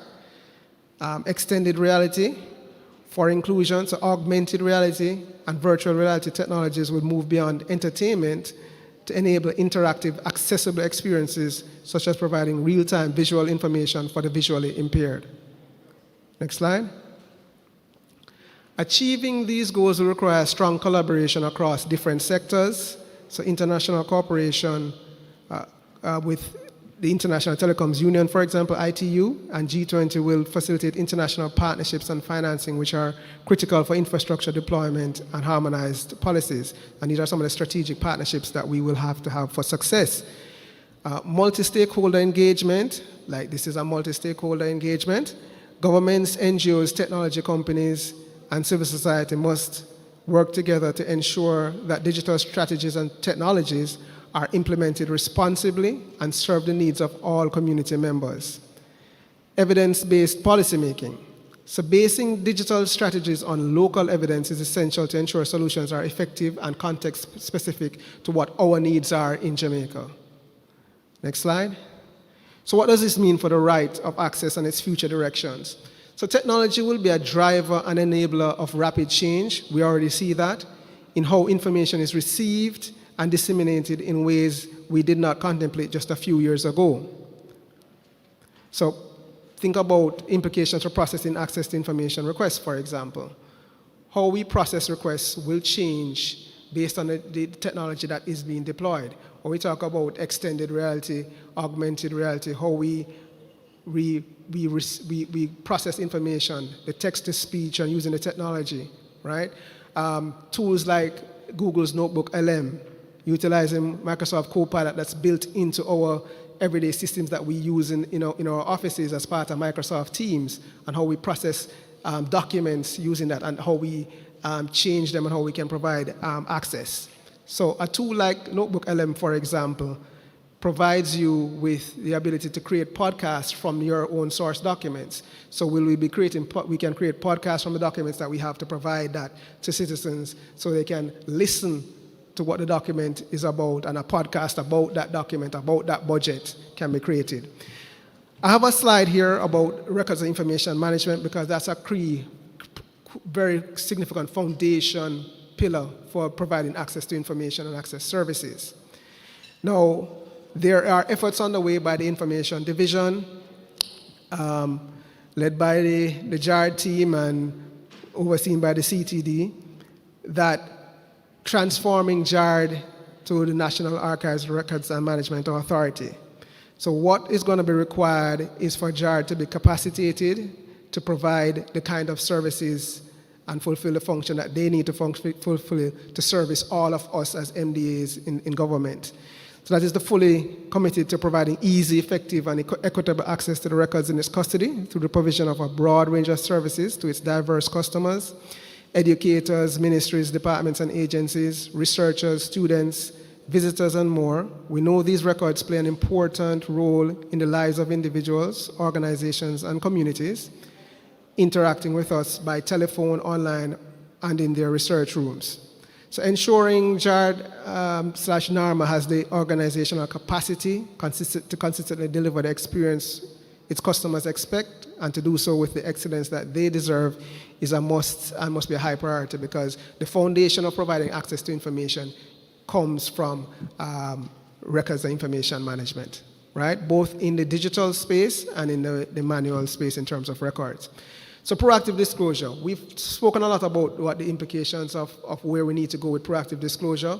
The technology that we're talking about and the future directions means that we're going to be putting more information out there, but not just putting information out there, but the kinds of technology that we'll be using to put that information out there, and how we will be able to transform documents, not taking away from the main source of the document, but the kinds of formats that we'll be able to provide access to, as I mentioned a while ago, for example, in terms of podcasts, creating podcasts from documents, right?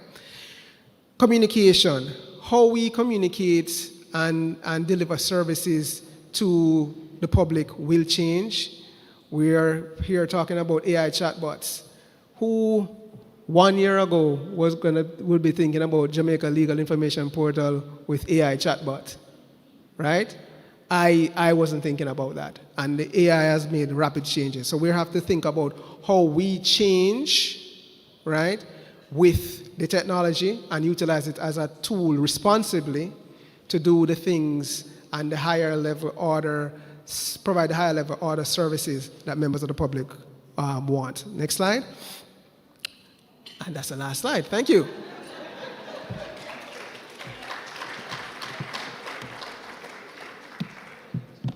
I was very efficient, wasn't I? Yes, indeed. If there are any questions? All right. So, if there are no questions, I'm going to go straight into, I believe we have closing summary right now. And today has been a good day. I think so. Let the choir say amen. I think it's always good for us during Right to Know Week to come together as stakeholders, both government and non-government, to, one, celebrate the right of access, but also to ensure that we share our best practices and ideas with each other and learn from each other. And I think that's always a very positive thing for us to do during Right to Know Week, and we will continue to do so. So we had a panel, we had presentation on open government partnership. I hope that has opened our eyes to that framework, multi-stakeholder framework. And we've also had the presentations on access to environmental information and all that is required there in terms of the importance of it. We had the panel looking at access to information in the context of human rights, data protection and privacy, right? And looking at portals that provide access to information in different forms and as additional tools for members of the public to use to get access to information, both proactively and also to look at how we can make access to information better. And a while ago, we talked about future directions. I think that was a lot we have done in one day, and we had good participation. I think the panels were very, very good, and I think that it was a great time for us to come together and share in that respect. So now I'm going to ask, yes? I'm going to ask Elena to just give a quick vote of thanks. Thank you.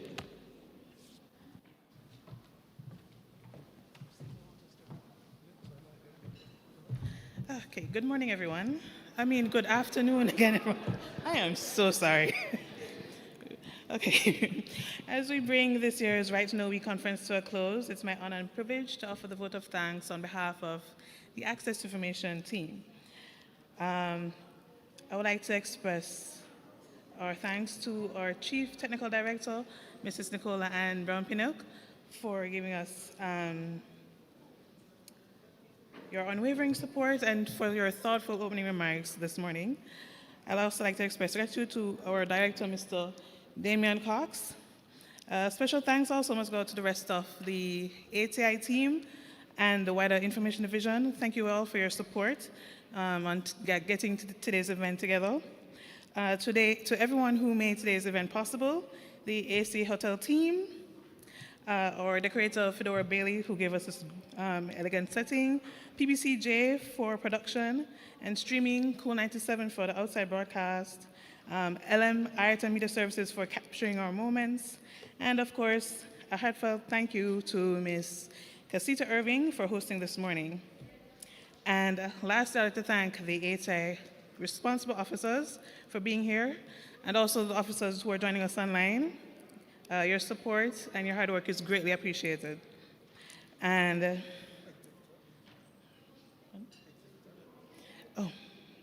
and thank you to all the exhibitors who came today. Thank you very much for your support.